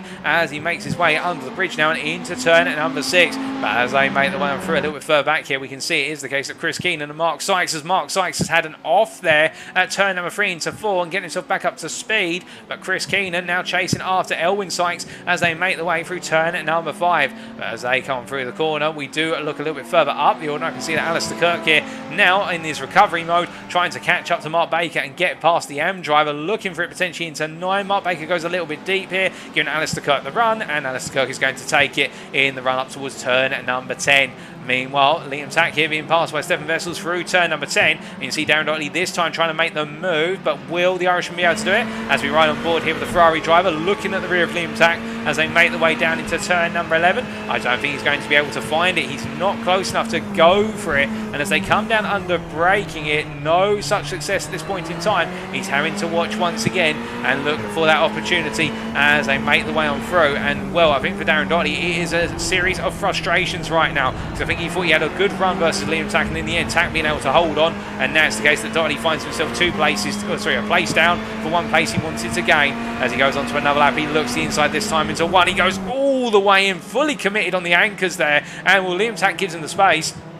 But this is much like what we saw in the previous lap, where Doherty went on the inside and then lost all the momentum down into turn number 3. You can see Liam Tack right there behind him, but Tack this time, is he going to look for the move? Doherty just keeps a little bit towards the centre there to make sure the message is through that he doesn't want to be passed. And meanwhile, Gareth Mills has had a spin and got it wrong at turn 4, and the GM racing machine is not having a good day at the office in the feature as he tries to get himself back up to speed. And the thing for him is, the good news for him is that Davide Favo has come out of the pits, but Favo is almost a lap down, so as a result he will not be too concerned about his championship rival here. But Mills will know he needs to try and keep this car pointing in the right direction, because he needs those points at the end of the day in that hunt. As we also hear that Stuart Taylor has had an off and drops quite a way down the order. That did happen quite earlier on, I should point out, ladies and gentlemen. We didn't catch it on camera, but it is the case that Stuart Taylor's dropped down to P13 overall P8, and that's why now our top 7 pros are now our top 6 pros in terms of the standings. As we can see Jamie Dory here, as we look to the leader of the overall race and also the pro class here, it is the case the next gen racing Audi driver feeling that continued pressure from William Foyle. Now Foyle, of course, has to make a decision here. Does he go for the overtake? Does he be aggressive and use more fuel and more tyre, or does he decide to fuel save now, knowing he's comfortably within the pace of Jamie Dory? Now in this situation, what I think William Foyle could potentially look at doing, if he feels as though the pace between these guys is enough, he could look at staying behind Jamie Dory and just fuel save for at least the opening 25 minutes, or even less, down to about 22 minutes this race, and then coming for the undercut pit stop in order to cover Dory off and essentially jump. But he'd need to make sure he comes out in clear air. That will be the big challenge. And as he makes his way in towards turn 2 and down towards 3, it is the case I think William Foyle will have a lot of thoughts in his mind with regards to exactly what he needs to do as they make the way down in to the second hairpin. But Lee Horn behind just continues watching. You can already see those carbon ceramic discs lighting up on the rear of that Porsche, and that's an indicator of the risk that the Porsche does bring with it in terms of those brake temperatures. But Lee Horn's looking for the move. He can't quite find it down into 5. Here's the case, they wait as is, and then Nigel Stock just watches on here, does the Englishman, as they come through. But meanwhile, Gareth Williams looking up the inside of Paul Williams here, and well, he's gone for the move for P5, and he's going to take it as the Team Tetra Rouge driver there, not really offering too much of a heavy defense, knowing that at the end of the day it's all about focusing on the longer duration here and not the opening 10 minutes of the race, which we are still within as they make their way through turns 7 and 8. As they come on through, we look to Mark Baker, who are a bit further down the road, but it's the case the Team Tetra Rouge AM driver, who's trying to do the same as his teammate right now, getting some good placement. It is the case that Mark Baker chasing after Liam Tack as they come through the corner, and they've got ahead of them Davide Favo, who is a lap down, and the blue flags will be waving for Favo for a moment's notice. And as they make the way into turn number 9, you can see Mark Baker there really looking to go for the inside, and Liam Tack going very deep on the brakes there, and Tack just simply not able to bring that car into a defensive position, overextending under the corner. And as a result, it is the case Liam Tack drops the place, and Mark Baker up to P11, P4 in class, as they make their way through turn at number 10, and now head down towards 11 once again. But we look from them back up towards the leaders at this point in time. Well, actually, before we do that, we can see Matthew Prowting here giving pursuit of Stuart Taylor, and we just had Stuart Taylor say to us in the YouTube chat that he was knocked off track through contact with Paul Williams, and that's why he dropped down the field, and then was coming back on He was saying that he must have put Mills off, who spun on Gareth Mills, who would have been in that spin early on that we did see, and it may have been attributed to by Stuart Taylor having to rejoin, and perhaps that distracted Gareth Mills, but that is a story for another time. As our drivers make their way on down towards turn number 1 once again, now onto lap number 6. But as they come on through, it is the case that we can see here that Jamie Dory making his way on through, our leader still, and making his way all the way down towards turn at number 5 at this point in time. It is the case that Jamie Dory continues to hold on to that lead here, not really showing any signs of fading. But meanwhile, we look to Matthew Prowting back in that battle for P13 overall, P18 class, and Prowting all over the back of Stuart Taylor here as they come on through 3 and into 4. And Prowting, with that front end damage, of course, will be feeling that the front's not biting the corner as much as it previously was. And as they make their way down in towards turn number 5, it's the case the Brit trying to find a way past his fellow countrymen now as they make the way through the right-hander, but no avail so far. And I think Prowting at this point also just trying to get himself into that rhythm, trying to find his way back in after the moment earlier on. Now as he comes into the braking zone for turn 7, you can see he's definitely all over the back. It's a bit of a scramble here as they make their way through 7 and 8. And can Prowting find a way through as they make the way all the way down towards turn number 9? Well, and no, he waits behind once again. But meanwhile, up front, I can tell you that Jamie Dory under a bit more pressure from William Foyle. But William Foyle, they're the first signs of the strategy. Some of you may not have noticed it. William Foyle just lifting off a little bit there before the braking zone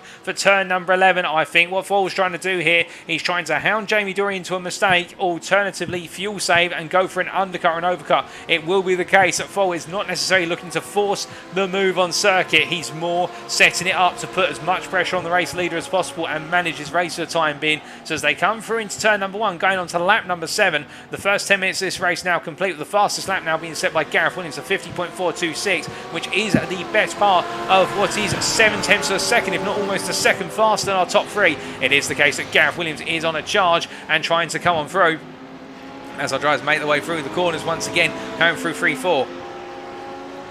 Now as they make their way down towards turn number 5, it is the case at this point, I think William Foyle, if he's aware of the fact that Gareth Williams is coming through the field in terms of his pace, well, he's going to be a little bit concerned with respect to the fact that Gareth Williams is going to be there very shortly. As meanwhile, Stuart Taylor and Matthew Prowting are making their way into 3. It's Taylor on the inside, the two of them battling for P18 class, and as they come through 3-4, you can see Stuart Taylor's doing a very good job there at defending and making life very difficult for Matthew Prowting and Gareth Mills, who's now joining onto the back of this group as they make their way down towards turn number 5. Now Mills, of course, the AM driver here, he'll not want to battle with the pros, but he will feel that if they're going too slowly, that he'll want to get on through. He'll want them to get the hurry up because Liam Tack is only 2.5 seconds up the road as they make their way through turn number 6 and down towards 7. And as they come into the sweepers once again, well, Stuart Taylor here will feel very comfortable with regards to the nature of the car and the fact he hasn't got the wash of the dirty air in front of him, whereas Matthew Prowting is right there behind him, will have that wash to deal with. And as they make their way down into turn 9, no change. And as they make their way in to turn number 10, I do wonder whether Prowting is going to try and send it on entry here. He's got the run. Will he go all in on braking? It looks like he's going to try. He's going to have the nose in, but not quite enough to affect a pass, but it's enough there to make Stuart Taylor worry. And as they make their way out the corner, Stuart Taylor with a little bit of latency as they come down the straight. Here's the case, it's a side-by-side run down towards 11. Prowting on the inside, Taylor on the outside, but Taylor getting the better run down towards the corner, but under braking this time. Prowting goes all in. He throws the car into the corner, but goes a bit too deep, but Taylor's not quick enough to be able to get the cutback completely done. And now they make their way side by side through 12, but be fair to Taylor, well, he's gone all the way around the outside to inside through 12 through to 14, and whilst he may not be having the best day, to be fair, that is a very, very good defensive line there from Taylor to come back on through and hold the outside run. He required Prowting to give him the space, but all's fair, and you can see Gareth Mills just literally going through like a blister as he makes his way through turn number 1. Gareth Mills is not happy with the fact that these two are fighting. I think he's trying to get the message through. Come on, guys, let me through. I'm an AM driver, I know, but I want to go hunt down Liam Tack. But to be fair, bold from Gareth Mills and good stuff from Stuart Taylor as they make their way through 3-4 and now head round to 5. But my goodness, as they come on through right now, you'd think that Gareth Mills was the pro driver and they were the AMs in terms of the way he went for that move. But at the same time, of course, it is the case our AMs can have their ability to show the pro drivers up every so often, and Gareth Mills proving that there. As meanwhile, we look back up towards our leaders and we can see there is the case that Nigel Stock, I believe, has had a moment. He has indeed. He's had a moment coming out of turn number 9. He's dropped down to P5 and Gareth Williams has now gained into P4. But meanwhile, in the battle for the lead here, Jamie Dory having to defend versus William Foyle, and it is the case that Foyle has been inching closer, and I think Foyle may be feeling at this point that Dory's not quite on the pace he wants for the two of them to be able to break away and run a good strategy. I think Foyle now wants to get the lead of this race through essentially an overtake rather than natural causes as they make their way through 13 and 14 I should say, and now head on to another lap. They go on to lap number 9, and as they come across that timeline this time around, well, that last lap from Jamie Dory, to give you an idea, 51.2, William Foyle at 51.1, Lee Horn at 50.8, Gareth Williams a 51.3 is the case. Then that, well, they are battling, and in battling it is the case that Jamie Dory is holding William Foyle up. At least that's what he feels, and that's why he's trying to get this move done as they make the way through the left hand here of turn number 3 and into 4 as they come on through. And as they make the way out of the corner, now the long run down towards turn number 5. Again, Jamie Dory here under a lot of pressure as they make the way into that braking zone. Now, to be fair, Jamie Dory, what can he do at this point? Well, he does seem to have the mastery of making that Audi very wide, also because it is identical machinery. If he does nail each and every hairpin apex here and really just takes the speed out of what is William Foyle's race, and he will make Foyle have to start looking for extended cutbacks in terms of going deep into the hairpins and trying to get the run out of the hairpin to the next corner in terms of the straight line speed. Now, something Jamie Dory can work on, but of course he will slow the race for all three of them, with Lee Horn tucked in behind, and Gareth Williams right now only 3.5 seconds back. He will be feeling that need to push the race forward, because if Gareth Williams then gets into space, to be fair, another next gen racing driver, so you could say it's a bit of a team effort in some respects, but they're all racing their own drivers' championships. Jamie Dory's got some decisions to make right now as they make their way out to 10 and down towards 11, but again you can see Foyle gets this better run out of turn 10, and this is where Foyle has the ability to close up, but he's not quite there again. And I think there's a little bit of hesitancy given the fact that Dory did go defensive. Foyle does not want to cost himself the race time because Gareth Williams is continuing to close. On this lap so far, Williams has taken a further 10th out of that advantage, and if he continues to strip out 10th by 10th, it is the case that these two really kick off the fighting, then Williams is going to be there very shortly, as we see Gareth Williams here in P4 coming to the start finish line to go on to another lap after 17 minutes completed by the time he's cleared turns 1 and 2. Now as he makes his way on down, I can see that Matthew Prowting has found his way back past Gareth Mills after Mills made that move into turn number 1. And you can see Prowting once again inching very close to the back of Stuart Taylor as they make their way through 11 and into 12. And as they flow through the double left into right, it is the case that Prowting right now in that position where he can gain, but he can't seem to find a way past. And as a result, it is proving a little bit frustrating, I think, for the Briton. But here he does seem to have a run as they go on to another lap. And as they head up towards 1, I think Prowting's going to go all in on the brakes. We make Stuart Taylor leave the door open there, and Prowting getting the move done so far, but as they exit now make their way down towards turn number 3, it is the case that Prowting goes defensive on the inside, Taylor on the outside here. Will we see a reverse of what we saw into turn number 1? Well, I think Prowting using the tighter nature of the turn 3 apex here to his advantage and then able to keep himself ahead. So Prowting has finally got that move done as Stuart Taylor runs a bit wide there out of 4, and as they make their way down towards 5, you can see Gareth Mills again getting a little bit impatient here, but he decides to give caution the better part of valour as they make their way through turn number 5 and in towards 6. And as they come now into the sweeping section, Taylor will just watch on and look to try and close back up to Prowting. But Gareth Mills, meanwhile, well, you've got to imagine that in his mind he just wants to get a move on, because Liam Tack is getting further and further away up the road, and Mills will want to get into P5 in the AM class for the simple reason with Davide Favo last of the AM drivers right now, he could gain major points on his championship rival for P4 as they make their way into turn number 9. As they come through, really, it's this cluster of drivers and also our leaders at the moment who are the closest out there on circuit. But again, we did see that in the Apex Racing Academy lobby last night, i.e. lobby 1, how after really the opening 10 minutes, everything seemed to really calm down, and then the battles kicked off once we had the pit stops underway. And I think we're going to be seeing that again, as we see here Jamie Dory gets it a little bit wrong under braking then to turn 1, but he brings it back together, but he is definitely feeling the pinch with William Foyle all over the back of him, as I think Darren Dotley has just had a major moment. So he's had a spin at turn 13 through to 14, and that's going to cost Doherty massively in terms of he's lost the place to Mark Baker. He's lost P3 to Mark Baker, and now he's got Liam Tack, who's inching ever closer, and the only separation there is Davide Favo, who's a lap down between the two of them as they make their way onto the next lap. But we look from them to the leaders once again, and Jamie Dory continues to hold on with William Folk in pursuit, but we ride on board with Lee Horn, who watches on in P3. Now, as they make their way into the sweepers this time, you can see it's the case of Foyle getting very close, and Lee Horn just watching here in the popcorn seat view as he makes his way around. He's just a spectator at this point. He's not close enough to get involved, but it does look as though Foyle really scrambling through this sequence of corners to get as close as possible to the back of Dory.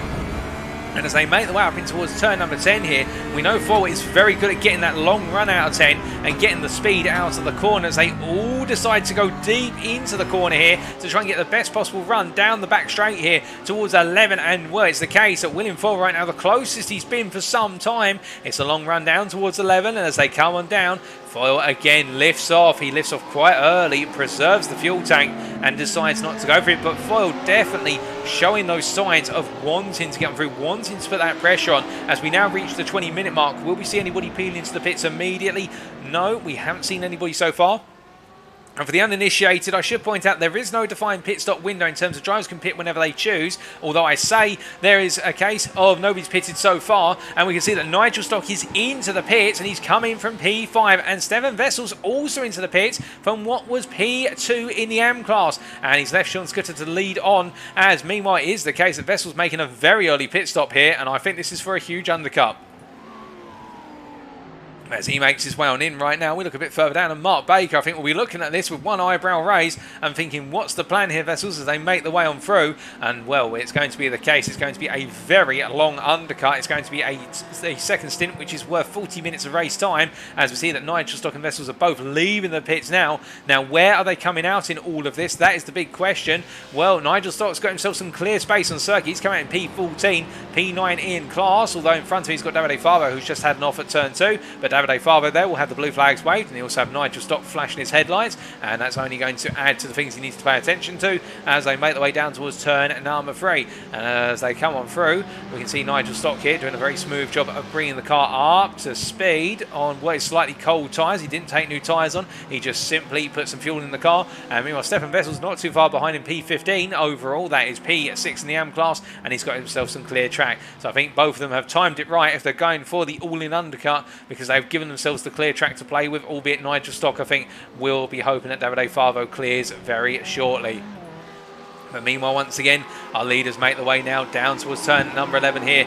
Much like before, we're getting into a pattern in terms of William Foyle staying very close, but not going for the move, not venturing it. And we see Jamie Dory coming through. Both of them opting to stay out. And Lee Horn, meanwhile, is being dropped very gradually by them as they make their way out of the in the corner. And Lee Horn almost loses the rear end there, running a little bit wide out of 14 as they make their way down towards turn number 1. And I think Foyle will be looking behind him and thinking, okay, Lee Horn is out the way for now. I don't have to worry about him. As meanwhile, Gareth Williams continues to pursue, but further back in the pit window, it is the case that Alistair Kirk has come on in from what was P7. He's decided to make that pit stop early, and well, where will this place him, and will he be able to turn his fortunes around? Those are the questions we'll wait for the answers on as Mark Baker comes on through here and decides to go on and not go for an early stop as they make their way through the corner. But meanwhile, further up the road again, we can see Jamie Dory feeling that continued pressure all down his neck as they make their way through 5 and up towards 9 they run. And as they make their way on through, it is the case that right now Jamie Dory, I think, just trying to hold on to this race. And to be fair, the rivalry between Dory and Foyle can be extended all the way back to Zolder, where we have that brilliant rivalry between the two of them that went down to the final laps. In the end, it was contact between the two drivers which ended the proceedings, albeit it was the case that they both finished the race, but it was a mistake under braking into other chicanes which saw contact, and in the end it was William Foyle who brought everything home to the finish line, as we can see William Foyle in that P2 position at this point in time. As he makes his way on through, we do look a little bit further down the order, and we can see it's the case that Stuart Taylor has found his way past Gareth Mills, coming down into turn number 5, and as they make their way now through 6 and up towards 7 and 8, they are going to be as they were as they come charging on through. But meanwhile, from them, we look a little bit further back and we see that Nigel Stock has found his way past Davide Favo, but now he has come up behind some lead lap traffic, i.e. drivers that he is quote-unquote racing with, and that is Gareth Mills and Stuart Taylor. And now I think for Nigel Stock, he'll be having his fingers crossed that both of them are going to be pitting in the near future, because otherwise he's got to find his way on through, or he'll be hoping that neither of them decide to fight him. Well, we'll have to wait and see, of course. It's the case, of course, in Gareth Mills' situation. He doesn't really want to fight the pro drivers. He's an AM driver, but meanwhile in Stuart Taylor's case, he may choose to fight depending on the situation. But I think Stuart Taylor may decide to not go too defensive, given he has yet to make a pit stop, whereas Nigel Stock has. So it'd only be costing himself time in the overall strategy race. As they make their way through the right-hander there of turn number 11. We'll see the first signs as they make their way down towards turn number 1. It's not really an overtaking place here down into 13-14 unless there's already been a battle into 11, as we saw earlier on, and Stuart Taylor gave us a brilliant articulation of that. And as they make their way onto what for them now is lap number 14, we'll see them coming down towards turn number 1, and I don't think Stock's actually close enough to look for this, and as a result he has to watch on. As into the pits comes Liam Tack as he makes his way on through into that pit lane, and we have also got Elwyn Sykes coming on in, and some more of our AM drivers decide to take an earlier stop before the halfway point of the race. As our drivers coming through, Alistair Kirk, having made the early pit stop at this point in time, is now in that P13 position overall, P9 in class, and behind him Davide Favo, a lap down. It is the case that Alistair Kirk trying to hunt down Nigel Stock, who is the best part, 6.3 seconds up the road, as it looks though Stuart Taylor's had a moment on the exit of turn number 4 there, and my goodness, the TGC Racing Drivers' Day could not go any worse at this point. We're still racing, but that rear wing does look quite mangled at the moment. That rear aero damage on the rear wing is not going to help him, particularly for the upcoming sequence of corners where aero is going to be very important for the stability of the car.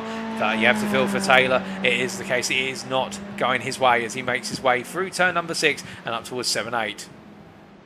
As he makes his way on through, we look back to the leaders. 26 minutes of the race complete. Now as they come across that timeline to go on to lap number 15, and as they do, it is the case Jamie Dory continues to lead and setting the fastest lap of the race at 50.308. 4 tenths faster than William Foyle on that last lap, but William Foyle staying there right with him each and every lap. And to be fair, William Foyle, this consistency and this ability to stay with Jamie Dory is absolutely proven tantamount to success as they come on down. But a little bit further back, Gareth Williams inching ever closer to the back of Lee Horn as they come into turns 3 and 4. And I would say it is the case that right now Gareth Williams is just very gradually managing this race and perhaps doing some extended fuel saving here in order to get himself to jump ahead of Lee Horn and then go hunting down Foyle and Dory come the final stint, or the second stint if you will, as they make their way on through. And as they come through turn number 5 and now up towards 6 and 7, it is the case he is inching himself ever closer lap by lap as they come through the sequence of corners, coming through 6 up into 7, and as they come on through, I think Gareth Williams may be considering looking for that move in the near future. As into the pits comes Stuart Taylor, I believe, to do some repair work on the car, and we've also got Chris Keenan coming on in for what I believe is his second stop. In fact, Stuart Taylor in for his first stop and repair work on the car. Chris Keenan, by looks of things, in for a second stop, and I think this could be a scheduled stop, whereas he picked up damage earlier on. As we see both drivers coming on in. But we look from them to our AM class leader, and that is Sean Scooter, who is right now behind Paul Williams here, chasing down the Team Tetra Rouge driver, and it is the case that Scooter putting all that pressure on as best he can as he makes his way down towards what is for these guys coming down into turn number 10. But as they come down into that braking zone, swinging on through at the hairpin here, it is the case that Scooter will not be battling too much with the Team Tetra Rouge driver, and I think he'll be quite mindful of the need just to make sure he does some fuel saving as well, to try and cover him off versus his AM counterparts, and particularly his teammate Stefan Vessels, who's gone through the mother of all undercuts, I should say, pitting just after 20 minutes was complete.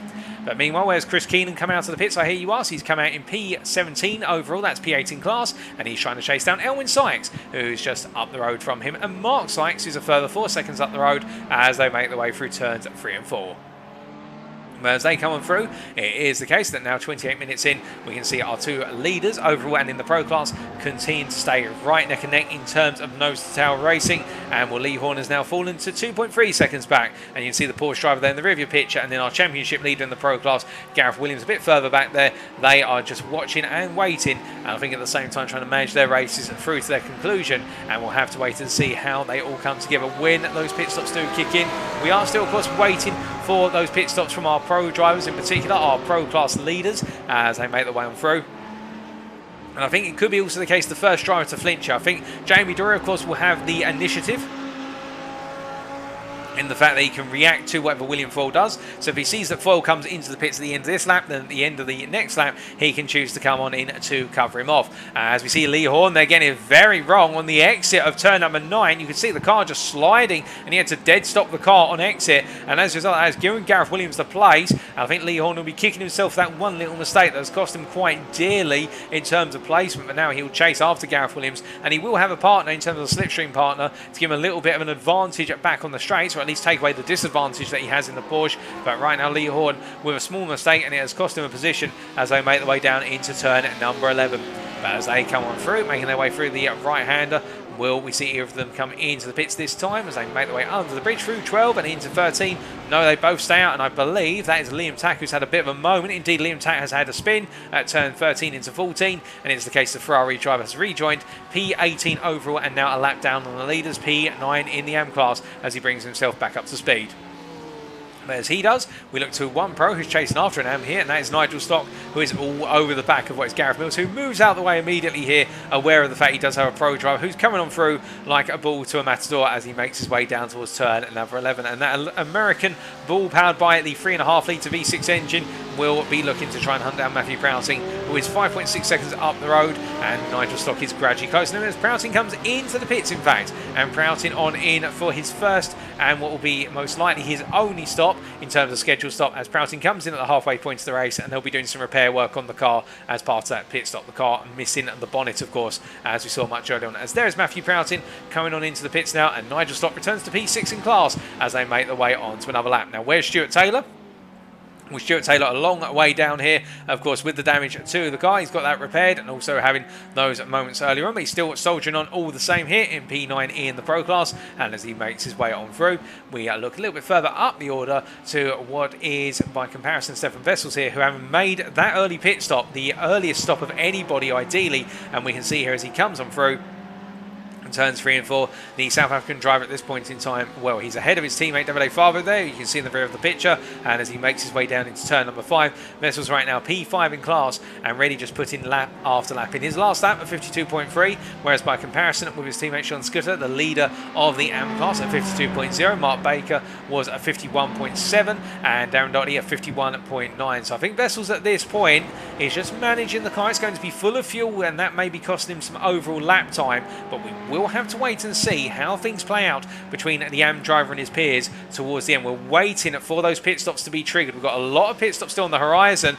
as meanwhile I'm hearing that Sean Scudder's had a moment coming out of turn number 11. He's run wide and lost the rear of the car. He's now returning to speed, but Sean Scudder has made a rare mistake, and as a result, it is the case that he's going to lose quite a bit of time to Mark Baker, who I think previously might have been thinking that he was a little bit out of contention or quite a bit too far away to put that pressure on Sean Scudder. But as a result now, he can see him very clearly as they go on to what is lap number 18, and as they come across that timeline now, Mark Baker may just have a little bit of extra motivation to push a bit more in terms of this stint before he comes into the pits, because whilst of course sometimes it's all about just keeping it consistent, when you can see the driver you're chasing after right in front of you, that can help you psychologically gain a couple more attempts on your lap time as he pushes into turn number 3.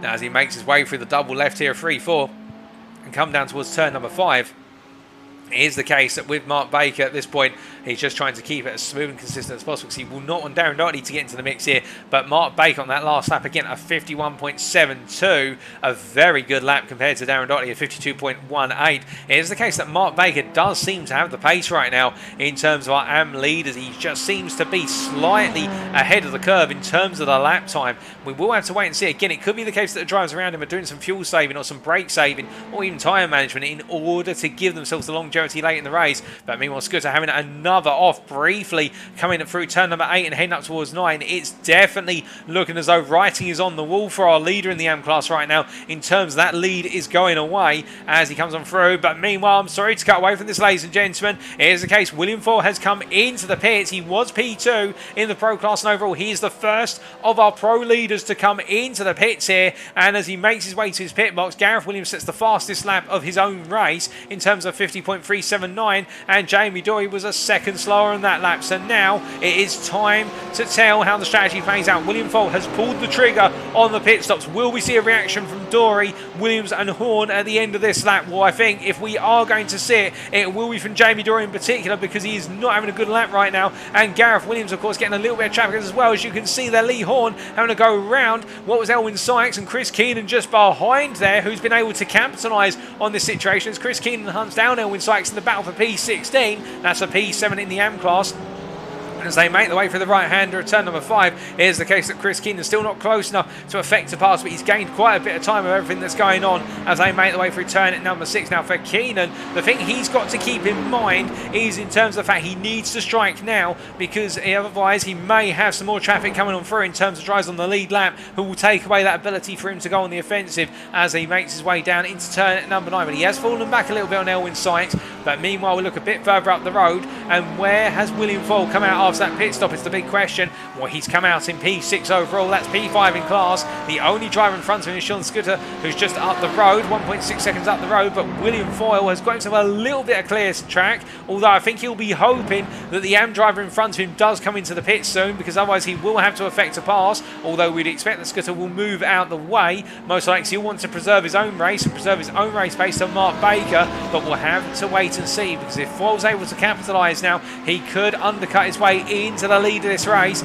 I'm looking out my commentary box window right now. Jamie Dory is not coming in, nor is Gareth Williams, nor is Lee Horn. So it is the case that William Foyle is on for an undercut, and he has not triggered a reaction from anyone. As meanwhile, a bit further back, Nigel Stock has just been passed into turn 9 by Alistair Kirk. And you can see Stock here trying to come back versus the Huracan driver, who goes for a very aggressive braking line into turn number 10. And Nigel Stock, they're trying to stay with him on exit in order to get the run all the way down towards turn number 11. They go charging down the long straight here, and as they make the way down towards the right-hander, I think Nigel Stock's not close enough to come back, and as a result Nigel Stock will just have to watch on from P10, P7 in class at this time, as he continues that pursuit and makes his way underneath the bridge. Now as they come through 12 and in towards 13, 14, will we see a change? No, it is the case they stay as they were as they make out the corner, although Alistair Kirk gets it a little bit wrong on exit there, and Nigel Stock gets a bit closer.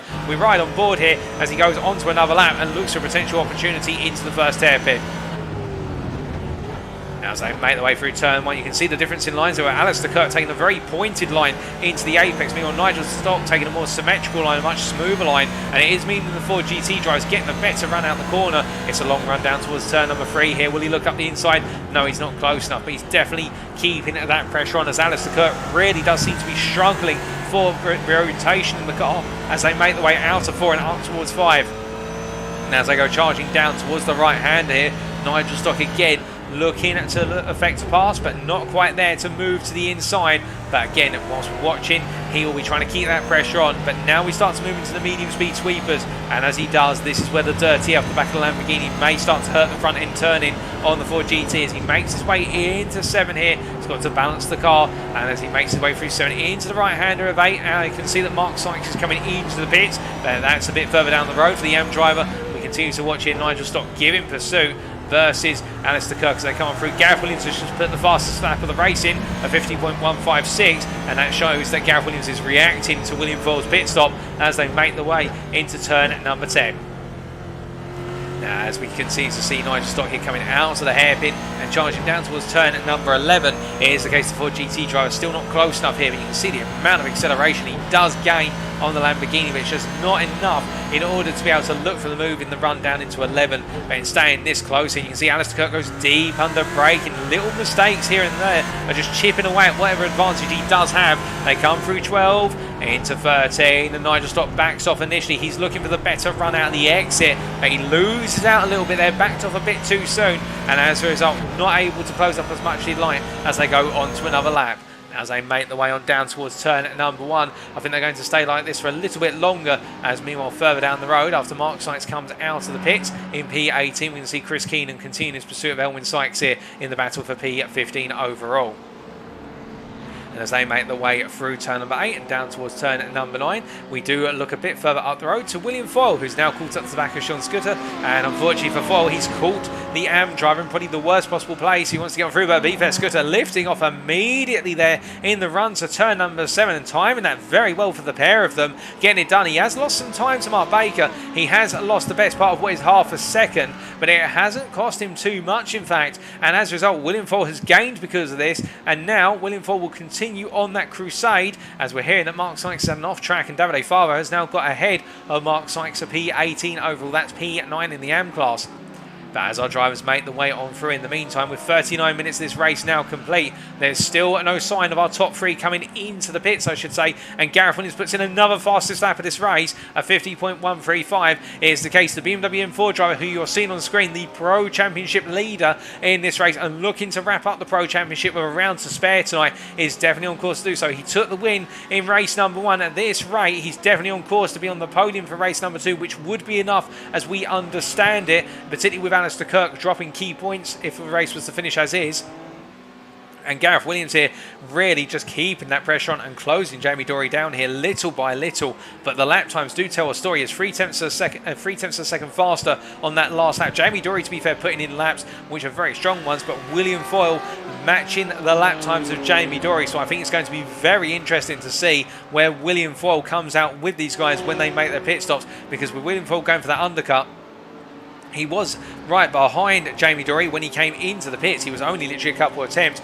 Will it still be the case when it finishes the pit window, or will we see a complete change-up? Will we even potentially see Gareth Williams jump them if he has been doing some fuel saving? Although, to be fair, if he's been doing fuel saving and putting in laps of the calibre that we have been seeing so far, then it is the case that really he has mastered the craft in that BMW M4. And as he is saying in the post-race interview at the end of the sprint, really enjoying the car and finding that fine balance. And he has got that balance spot on as he hunts down his fellow NXTGEN Racing driver.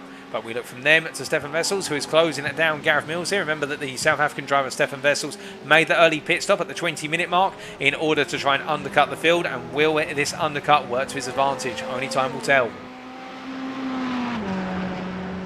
As he makes his way through turn number 6 and towards 7, it is the situation, I think, for Wessels, whereby as he closes up towards the back of Gareth Mills, he'll be aware of that need to try and effect a pass, with Gareth Mills yet to pit. But meanwhile, coming into his pit window and into his pit box, it is Lee Horn, as we can see here, the P3 driver coming on in, the Porsche 901 driver coming in from 3rd in the Pro class. Now, where is Paul Williams? Well, Paul Williams is making his way through turn 12. He does not peel off into the pit lane, so Paul Williams, who's yet to pit, will move up into P3 for a temporal period of time as he makes his way out of the final corner and onto what for him is lap number 23.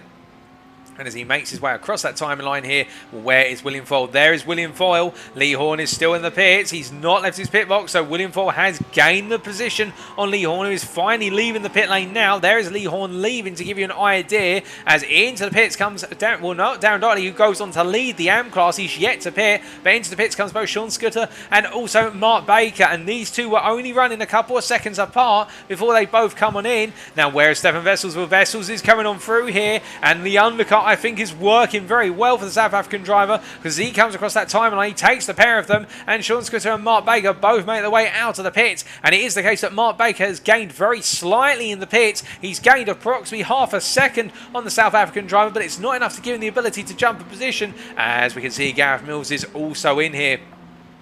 So it is the case that the pit window has proven very, very successful for Stefan Wessels, in the fact that he's been able to gain through that undercut, a very early undercut, and it has paid off massively, as now the only driver between him and the potential win in this feature race is Darren Doherty, who we would expect, given the fact that Darren was behind Sean Scudder and also Mark Baker when they came in, that Wessels would jump Darren Doherty when he comes into the pits.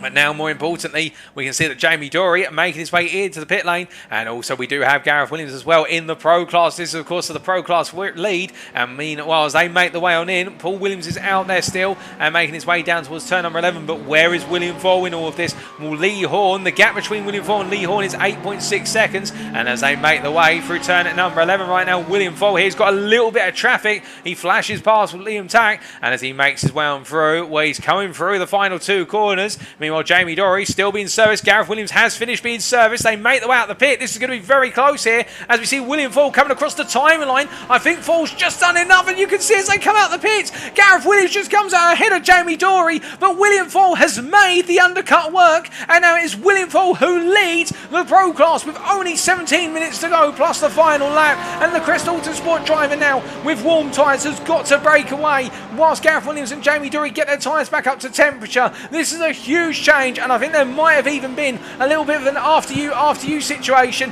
with regards to Williams and Dory as they came out the pits. They were side by side on pit exit, and it tapers to a one car only, and it is Gareth Williams who has made his way ahead with just a shorter pit stop here. But now it's the case our top three will be racing to the finish. No more pit stops expected from these guys as they make the way on through.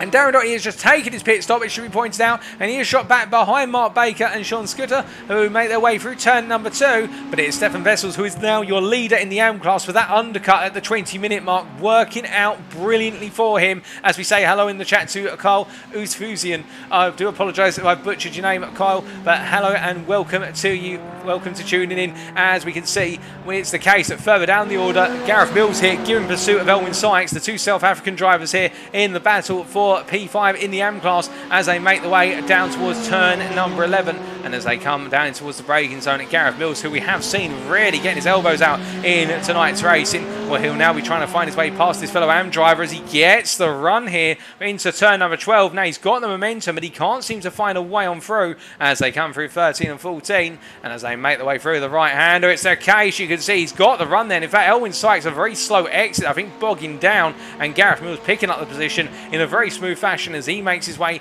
into P5 in class. And these points are going to be critical for him, of course, he wants to get ahead and break away from Davide Favo in the AM Championship going into the final round. And as they make the way down towards turn number 3, it is the case as we look from them back towards the battle for the top 3 overall in the Pro class. You can see there in the chat, Carl saying, not a problem, I've been called worse. Well, that's absolutely great to hear, Cole. And as I say, I do have a habit of butchering drivers' names. Indeed, there has been the running joke with regards to some of our South Africans drivers' names, how I've been getting their names wrong, and I've had to take elocution lessons. But of course, I do appreciate being an educator. I do try my best to get everybody's names right where I can.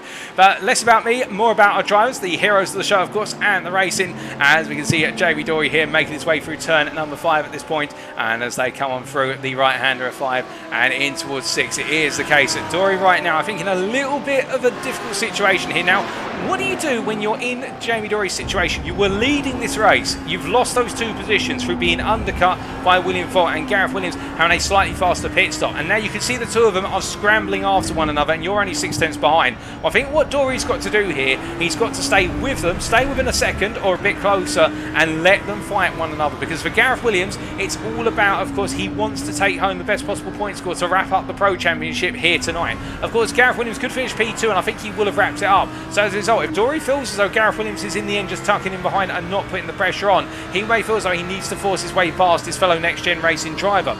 The flip side of the coin, however, is if that Gareth Williams wants to take the win in this one, he wants to take every trophy he can get, of course, virtual trophy or not. And as they make their way through 11 and into 12, if Gareth Williams wants to take every single win he can, then Dory will be watching out for when these 2 start to battle one another, because battling costs so much time around Twimbri and Motegi. And as they make their way out of the final corner, that is where Jamie Dory could gain by seeing the 2 of them essentially cost one another the time to actually even take one another off, and that's where he can go for the move. Now as they come rip-roaring down in towards turn number 1, you can see the difference in line as well. Dory taking a much tighter apex to 2 in particular, and essentially making it a symmetrical single apex through the 2 corners, whereas it's Gareth Williams and William Foyle who go deeper into 1 so they can get that tighter exit through 2. And I think that's where Dory is perhaps losing a little bit, or he's trying to counter the wash of dirty air over the back of the drivers in front and just trying to get rid of that understeering moment of the front end of the car as they make their way down towards turn number 5. But it is the case very close between these guys as they come on down. They've still got 13 minutes to go, and as they make their way through the right-hander, it is the situation As they come through the corner, no challenge so far from Jamie Dory, albeit I think he's just watching and waiting. As we can see, Davide Favo into the pits. It has not been his day, and I think this pit stop is going to put him behind Mark Sykes, as we can see Mark Sykes here coming across that timeline to take back P18, P9 in class. But meanwhile, driver who's looking to gain one more place at least before it's said and done is Chris Keenan here, the BMW M4 driver, the Belgian, in the Belgian liveried BMW, of course, after his home nation. And you can see behind him he's got the race leaders who are all going to be expecting blue flags to be waved, and for the number 276 driver to move clear. And he immediately does, to be fair, Keenan. He's very respectful of blue flags. He knows he doesn't want to be anywhere near compromising the race of the leaders as he lifts off, but it is the case he's running out of run here down towards turn number 11, but in the end they do come on all through, and Keenan I think will be hoping now that the favour will be returning kind, because the leaders will come through and compromise Elwyn Sykes, who will lose a lot of time and be pulled back towards Keenan as he does let the three of them through very shortly. You can see Elwyn Sykes here as he emerges from the final corner, pulls off the racing line, and I think he is doing the big lift in order to shift the three leaders past him. And well, where will Chris Keenan come through in all this? Well, Keenan's going to try and close up here as Elwyn Sykes really has had to lift off into one almost and has cost himself some time. In fact, Keenan's lost a little bit there by looks of things coming out the corner. He's lost about a tenth of a second compared to where they were when the lift-off started occurring. And as they make the way down towards what is turn at number 3, it is a case that we can see that Chris Keenan looking very smooth and very considered with regards to the race pace after Elwyn Sykes right now. Of course, valuable points for both drivers here in their battle for the midfield in the AM Championship as they come down. And really, we're looking at our two closest battles on the circuit, both occupying a very similar section of the track right now. It is the top 3 in the Pro class, and then our other battle that is really closing up is the battle between Elwyn Sykes and Chris Keenan. But now as we come into those final 10 minutes, we will of course have that big question: who has been able to preserve their car, look after the tyres, look after the brakes, because nobody has gone for a tyre change. Everybody's running on the same compound that they started the race on, and what that effectively means is that tyre wear can now start to see the lap times fall off, the grip start to fade away, everybody continuing to work the way on around, and as they make the way on through the corners, looking to be quite the challenge for these drivers as they make the way through turn number 10. And with 10 minutes to go now, approximately what is somewhere in the region of 7 more laps after this one, you can imagine all of our leaders will now be starting to feel that attrition. They'll be starting to feel the wear and tear in the car and in themselves, and just trying to egg themselves onto the finish. The pit crews will be giving them the motivation, and indeed as they make the way on through, I think for Gareth Williams at this point, he's got to start to close a bit more up to William Foyle and put that pressure on, because Foyle has been allowed to run this race very comfortably at this point in time. But again, we do believe that Williams, if he takes P2 in this race, will very comfortably seal the Pro Championship with a round to go. I will not need to push hard in the race at Bathurst. Of course, he'd love to push hard at the Mount Panorama circuit and take the win in the second of our 2 super endurance races, but it's not as though he'd have to go all in. As we see the flashing lights there from Gareth Williams as he makes his way down towards turn number 3, and William Foyle taking the fastest lap on that lap, which was a 50.07, 2 tenths faster than both at Williams and Dory. And to be fair, Foyle really now stepping the race in upper gear and pushing hard and fast in order to try and break away a little bit more as they make the way down towards turn number 5. As they come on in, it is the case they come through the corner. Got a bit of traffic here. They've got Gareth Mills just ahead right now, and Gareth Mills at this point, where he's found his way past Elwyn Sykes, and now he looks after what is Darren Dotley, I believe, in terms of hunting down a fellow AM driver, but Darren Dotley is a long way up the road. So I think for Gareth Mills, it's all about things wrapping up as is. As we can see here, Liam Tack has found his way past Chris Keenan, who has had a bit of an off by looks of things. Chris Keenan seems to have had something go very wrong, and as a result, as he makes his way through the right-hander, Chris Keenan now bringing himself back up to speed, as we can see at Liam Tack here making his way on through turns 7 and 8.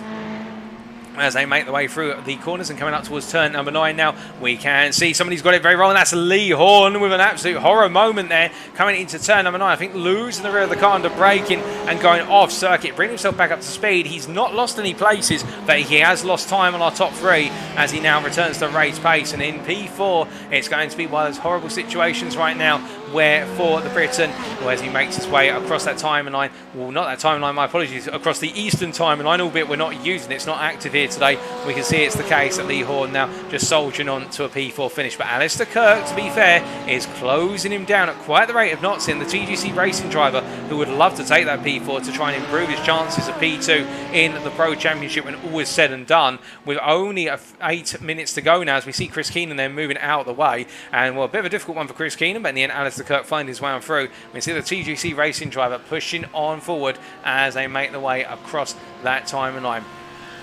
But Alistair Kirk on that lap at 51.8, Lee Horn of course for 56.4 due to the mistake he made, and as a result we'll keep our eyes on this and whether we are going to be seeing Alistair Kirk close up to the back of Lee Horn come the finish.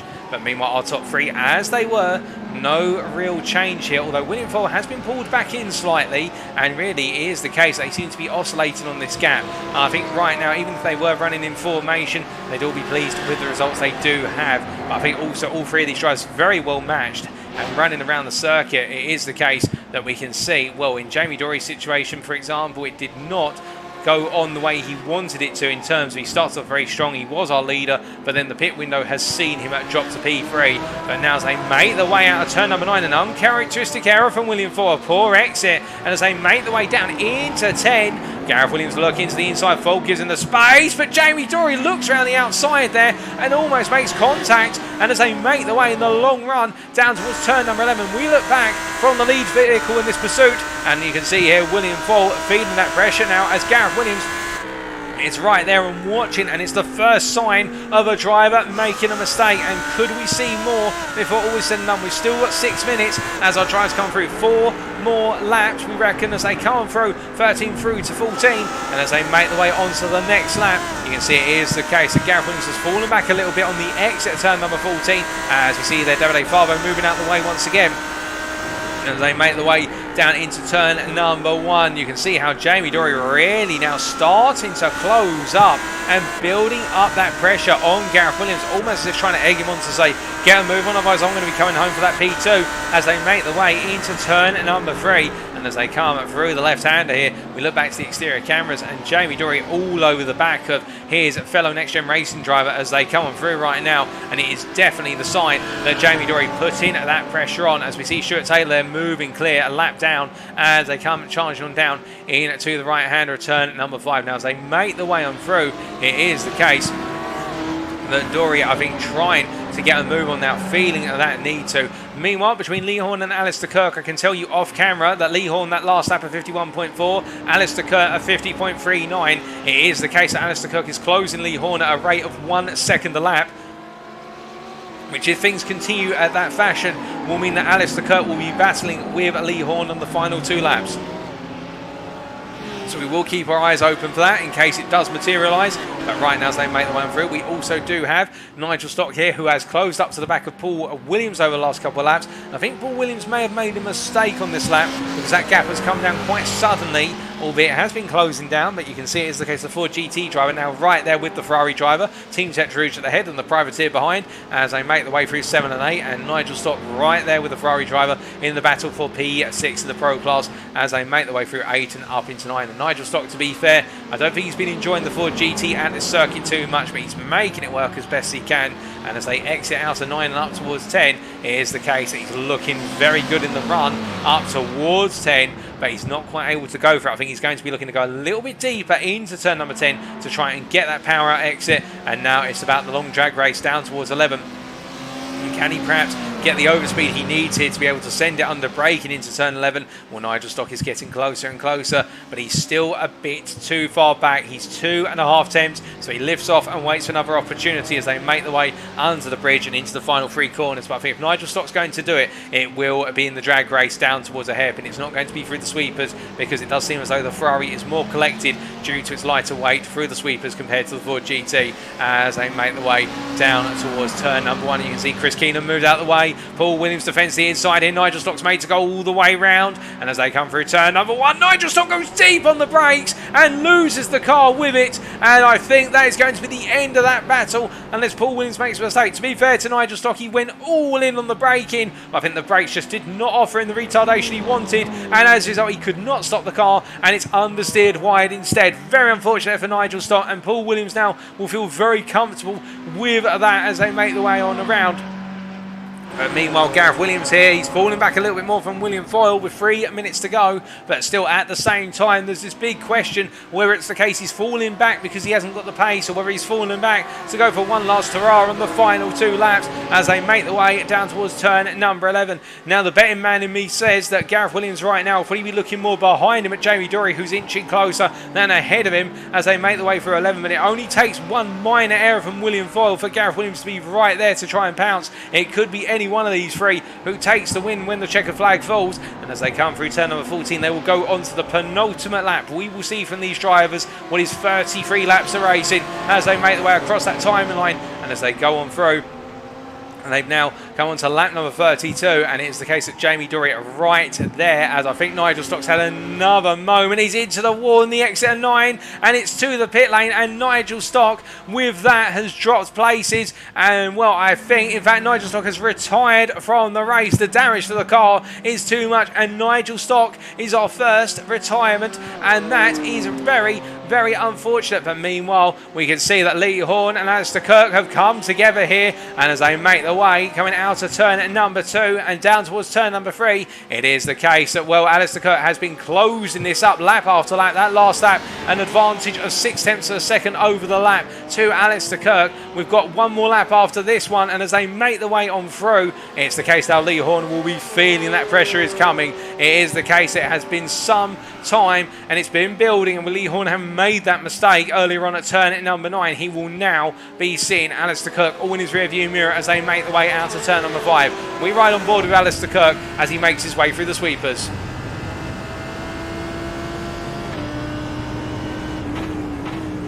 As they make the way through turns 7 and 8 in particular, the body language of Lee Horn's car will tell us what he's feeling, and I do think that right now Lee Horn is having a bit of difficulty on the brakes here as they come down into 9. Heavy on the brakes they come, and as they make them through, you can see Alistair Kirk is just stripping time out of him as they make the way up towards turn number 10. I think Lee Horn is struggling with brake temperature. He is not comfortable on those brakes. We saw a little hesitation there on the braking into 9, and as he makes his way out of 9 and heading up towards 10 this time, no change, but it is the case that Alistair Kirk very, very close. He's not close enough to look for a move, but he is gaining. They will have one more lap as the leaders go on to the final lap. They stay as they are. We are monitoring in the background. Oh, goodness me! And Alistair Kirk goes very, very late on the brakes, and that unsettles Lee Horn. And now as they come down towards turn number 12, it's going to be side by side through 12 into 13, 14, and Lee Horn in the end yields. He just does not have the confidence in the car to be able to hold it on the outside to inside, and that is very,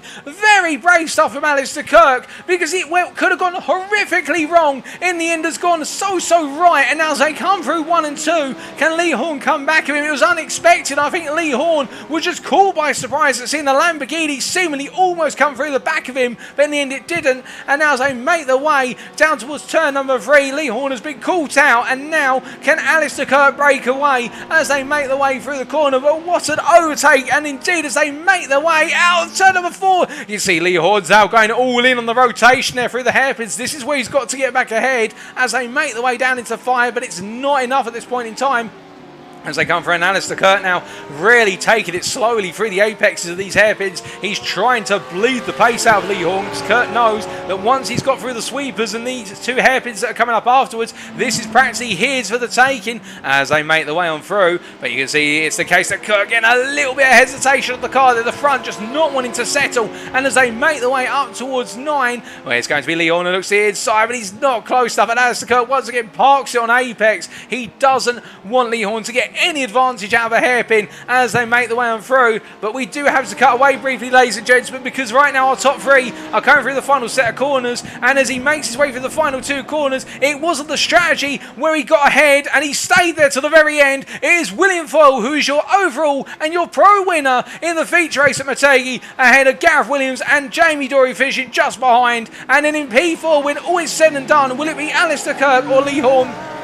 As we see Lee Horn, they go a little bit deep into 11. I think that's confirmation of what is going to be Alistair Kirk, unless he gets it wrong right at the end. But as Kirk takes his way for the final 2 corners, he doesn't need to do anything special now. He just makes his way on through, and it's Alistair Kirk who comes home in P4 ahead of Lee Horn just behind him. And in the rear of your picture, where we can see one of the Racing Team Astro machines come through, but it's not the one that's going to take the win in the AM class, because this is the one who takes the win. It is Stefan Vessels who comes home P6 overall, taking the win in the AM class, making up for the sprint race, and Paul Williams comes home P7 in the end, just ahead of Sean Scooter behind him there. The AM driver coming home P2 in the AM class, and Mark Baker in the end completing the AM podium, P9 overall. And then very shortly we will see Matthew Prowting come home to complete our top 10 as he makes his way across the line, our pro driver there, P7 in the class as he comes on across, and then it will be Darren Doherty who comes home P4 in the AM class, P11 as he makes his way on through. The last of our drivers to finish on the lead lap, but what a fantastic race from start to finish. And I do believe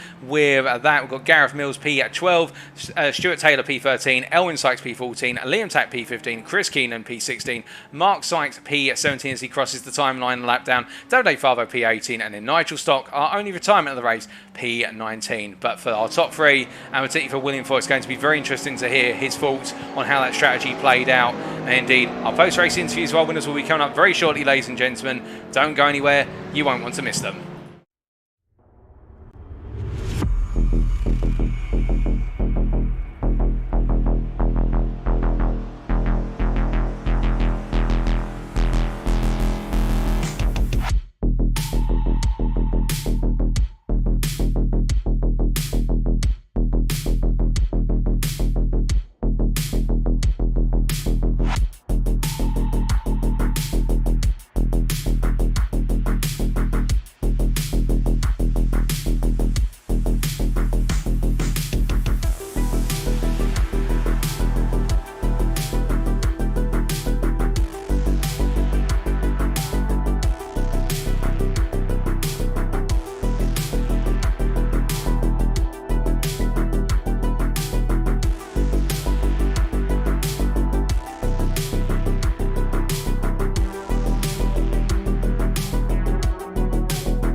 Alrighty, ladies and gentlemen, we are back and ready for our post-race interviews with our class winners in a feature race which was all about managing the car from start to finish and knowing when to pit, and particularly the power of the undercut. And well, we saw the power of the undercut from both of our winners. And let's start off by hearing from William Foyle, who used the undercut to jump into the lead from P2 in what was a very neck-and-neck race with Gareth Williams and also Jamie Dorey. Hello, William, can you hear me? Yep. William, a fantastic race from yourself from start to finish, and in the end it seemed as though the strategy is what proved the difference. How does it feel to have finished the winner in the feature race at Motegi? Yeah, it does feel really good to get another feature race win, and it was a great battle with Jamie. Oh, indeed, and from start to finish, that battle between the two of you seemed to just go on and on and on every single lap, and it was the case on the opening stint in particular. You were right there with Jamie. Just take us through what the plan was, because it was almost as if you were glued to the back of him. Yeah, well, the plan was almost the same as it was at Zolder. I stuck to the back of him as close as I could to try and fuel save as much as I could, to basically see what I could do around the pit stops to open up my strategy, and that's how it played out. Indeed, and it was noticeable in terms when you were right behind. There were moments where you could have potentially looked for an overtake on that opening stint. I can appreciate the fuel saving aspect. Was there any sort of temptation to try and go for the move on that opening stint?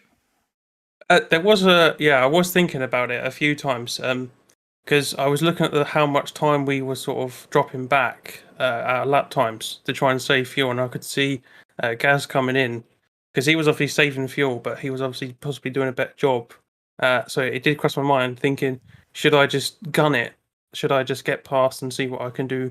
Or should I continue fuel saving? But I did go for the fuel saving strategy as best as I could.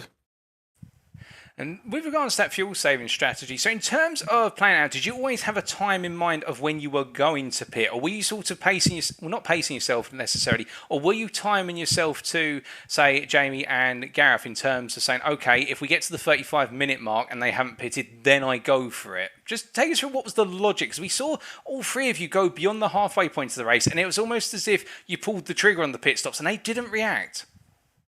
Yeah, as soon as I saw the traffic, I was thinking, we're going to get caught up here. And if we lose any time to the traffic in front of us, me and Jamie, we're going to end up with Gaz right on our backs in the pit stops. And I know how good Gaz can be when he comes up right behind you. When he sees his prey, as it were, he's straight on it and basically will try and press you into a mistake. So I went in as soon as I could, as soon as I saw the traffic, I thought, I've got to come in and push straight after the pit stop.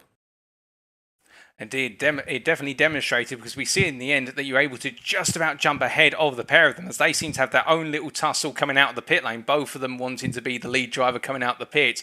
How did it feel when you came across that timeline and just beat them into turn one?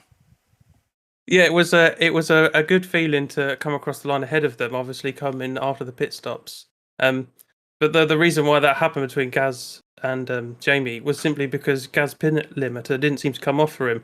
So he ended up slowing down extra slow coming out the pit exit, which held up Jamie. So it gave me a tiny bit of breathing room, but I thought I'd done enough fuel saving to actually have a bigger gap. So I was surprised when they come out the pits, how close they actually were within, I think, 1.5 seconds, I think it was. So yeah, to have that gap was really good, but trying to manage the car was very difficult after that. Well, indeed, and just take us through. So in those final 17 minutes or so, when you were leading and managing the car team, because we know the Audi is a very picky car in terms of the fact that it can be very sensitive, and at a circuit such as Motegi, where you've got all these hairpins plus these sweeping sections, just what are you having to do in the car? Because it seemed as though you were just unconquerable in the end. It's a case that every time they got close to you, just had enough to keep them at bay. Yeah, I knew, because Gaz wanted to close off the championship, that if he was behind me, he wasn't going to go for any move unless I did a really bad mistake. So it was almost a barrier to Jamie, who was probably the real competition for me in that race, because he seemed very quick. So I was managing the car as best as I could, but I really overdid the front tyre, I think, coming out the pits in the first, say, 5-6 laps, because I'd eaten up the front. And say in the last 10 minutes of the final stages of the race, I was really struggling with turning, especially in left-handers.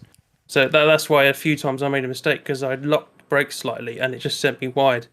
So yeah, so to come home where I did, I think was fortunate. I think Jay lost out simply because I saw the traffic and reacted to it. I think if he'd done the same, it would have been a different story today. Well, indeed, we can always ask those what-if questions, but one driver has to take the win at the end of the day, and it was yourself. And now looking ahead to the final round in a week's time, our second Super Endurance race, the 2 Hour of Bathurst. How are you feeling for visiting Mount Panorama? It's a very tricky track. I think if you make one mistake there, I think your day's done. Obviously, you've got one fast repair, but I think you're going to see many drivers use that fast repair, and then they're going to be out of luck. So it's going to be a challenge in practice to try and make sure that you're getting the absolute max out the track, and managing to figure out how to control the car and figure out how to save tyres, as it's 2 hours. But I think it's going to be a real challenge, a real fun. Well, we look forward to seeing how you get on in a week's time at Bathurst. But until then, thank you for joining us in the interview room, and congratulations once again on a superb drive to victory in the feature race. Thank you very much, Paul. Great broadcast. Thank you. So hearing that from William Foyle, and what was one of the most interesting things that I found with his perspective on that race, when he was talking about not just the fact that Gareth Williams' pit limiter stayed on a little bit longer and caused him and Jamie Dory to bunch up on pit exit and afforded William Foyle just a bit more breathing room. Can you imagine if that had not have happened? They would have been side by side, the three of them coming down into turn one. But also he was saying there about having to manage the front tyres with the fact that he'd overworked the front tyres, and that's why we saw those little mistakes towards the end in the final 10 minutes. And it's that pressure, but at the same time being able to keep a cool head under pressure, and that is really why William Foyle is just able to thrive in these feature races. He just comes alive and seems to be able to find a way to get the car to keep singing to his hymn sheet no matter what confronts him, whether it be drivers behind or alternatively little bits of pressure building up on the car. And it'll be interesting to see how he gets on the Super Endurance next week. But we go from our Pro winner to our AM winner, and that is Stefan Wessels. Let's bring him in here because we have also effectively crowned a champion as of tonight with one round to go.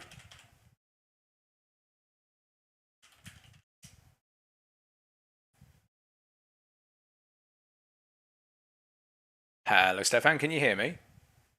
Hey, Paul. How's it going? All good, thank you, Stefan. But more importantly, congratulations to yourself, not just for the drive to the victory in the feature race, but also for a result which effectively means that, as I understand it, subject to official confirmation, you are AM champion for Season 2 in Lobby 2. How's it feel to have taken both the win and the championship with that win? Great.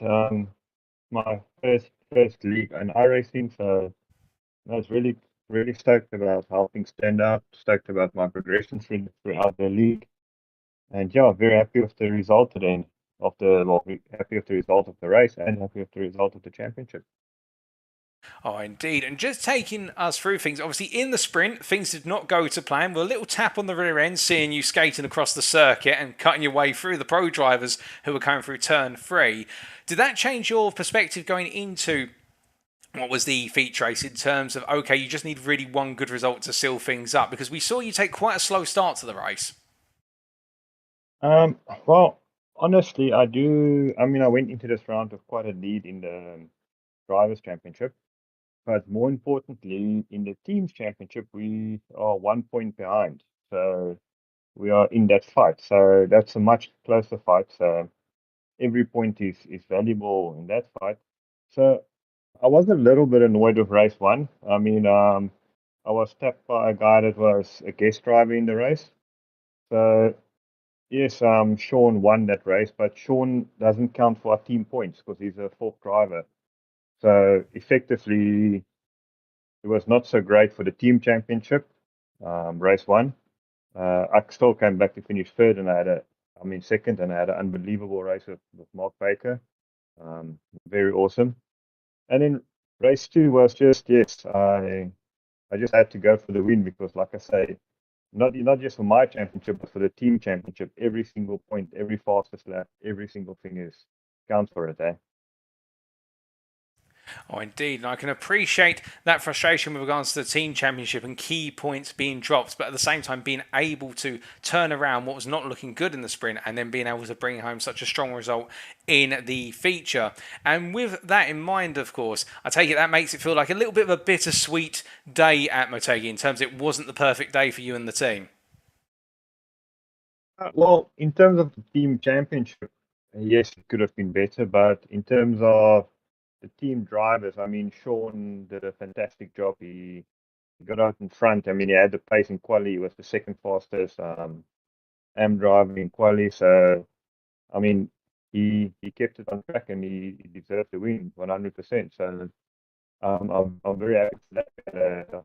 RTA 1-2, and both races had RTA 1-2. So, yeah, it just comes to show that our entire team is iRacing newbies.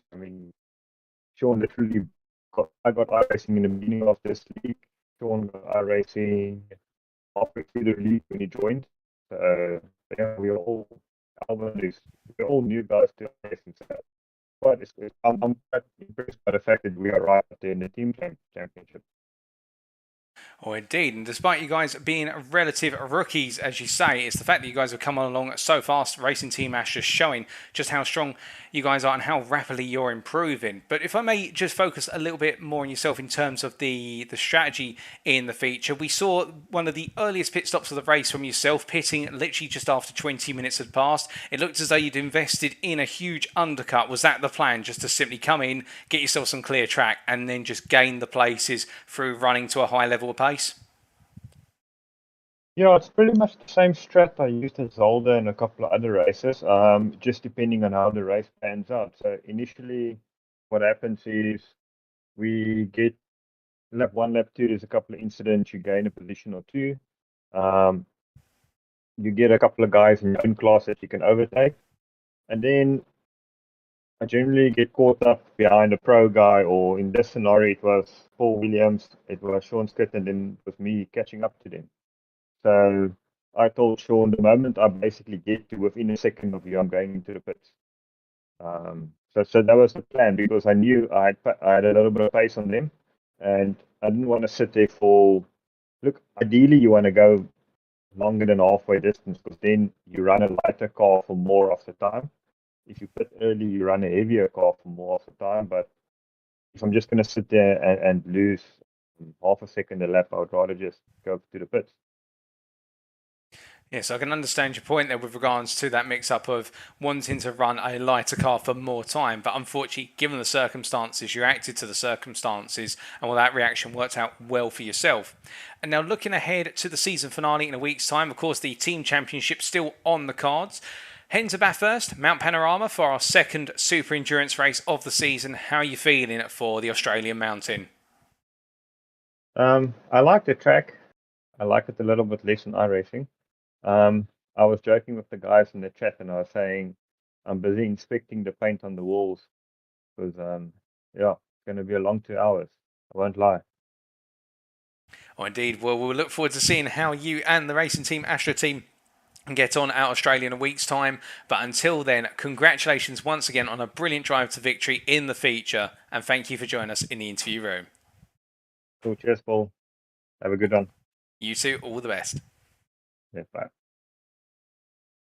So hearing there from Stefan Wessels, who, as you could hear in his voice, and also what he was saying with regards to the fact it hasn't been the perfect night, because, and to be fair, that just goes to show you how dedicated he and the team at Racing Team Astra are to the championships, not just in the Drivers' Championship, which of course he's been crowned our Drivers' Champion, and he'll get that official confirmation going into the final round, and we'll talk more about his championship with him come the checkered flag at the end of round number 12. But saying about the fact that losing those key points in the sprint race, what are the fact that Sean Scott, whilst he's the fourth driver in their team, he's not classified as part of the team in terms of it's only 3 drivers can contribute to the team championship, and as a result they've actually dropped points in the sprint.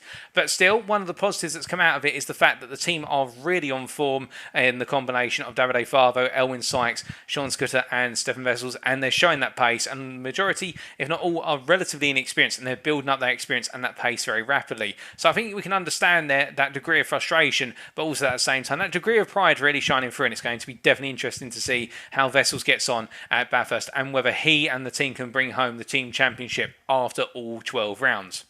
But with that, ladies and gentlemen, thank you very much for watching. That's all we've got time for today. If you do want to know more about the NextGen Racing community, why not check us out at the NextGen Racing website, that's nextgenracing.co.uk. Alternatively, you can check us out our official Facebook group, that is facebook.com/groups/NextGenRacing. Also, a huge thank you to our partners without whom it'd not be possible to run Lobby 2. That is Coach Dave Academy. You can check them out at coachdaveacademy.com, and also Next Level Racing, nextlevelracing.com. But now we pack up our bags and make our way to Australia for the season finale. We've built up to this. All roads have led to this. We head to Mount Panorama Motor Racing Circuit, known as Bathurst, for round number 12, the second of our 2-hour super endurance races. Come back on Thursday, the 10th of February 2022 to see how it all ends for Lobby 2, the Coach Dave Academy Next Level Racing Lobby. Indeed, at the mountain, it is going to be a circuit which is going to claim many a body part with regards to our cars in terms of drivers need to keep it out of the wall, and as Stefan Wessels was saying there, trying to avoid scratching the paint off of the walls and off of the car. But with it being so tight across the mountain and the overtaking opportunities really being in the run up to the mountain and down from the mountain, it is the case that this circuit We'll put our drivers through the ultimate test, and we'll be riding on board with the EDM Motorsport Blaze driver of Ben Hicks, who'll be giving us a reference lap for the purposes of the show in a week's time. But until then, ladies and gentlemen, thank you very much for tuning in. We have been Next Gen Racing. I have been Paul TX1 Farm Walsh, also known as Britain a Spit. And as always, remember to stay safe, stay well, stay smiling, and until next time, have a fantastic weekend ahead. And most importantly, remember to stay on track. Good night.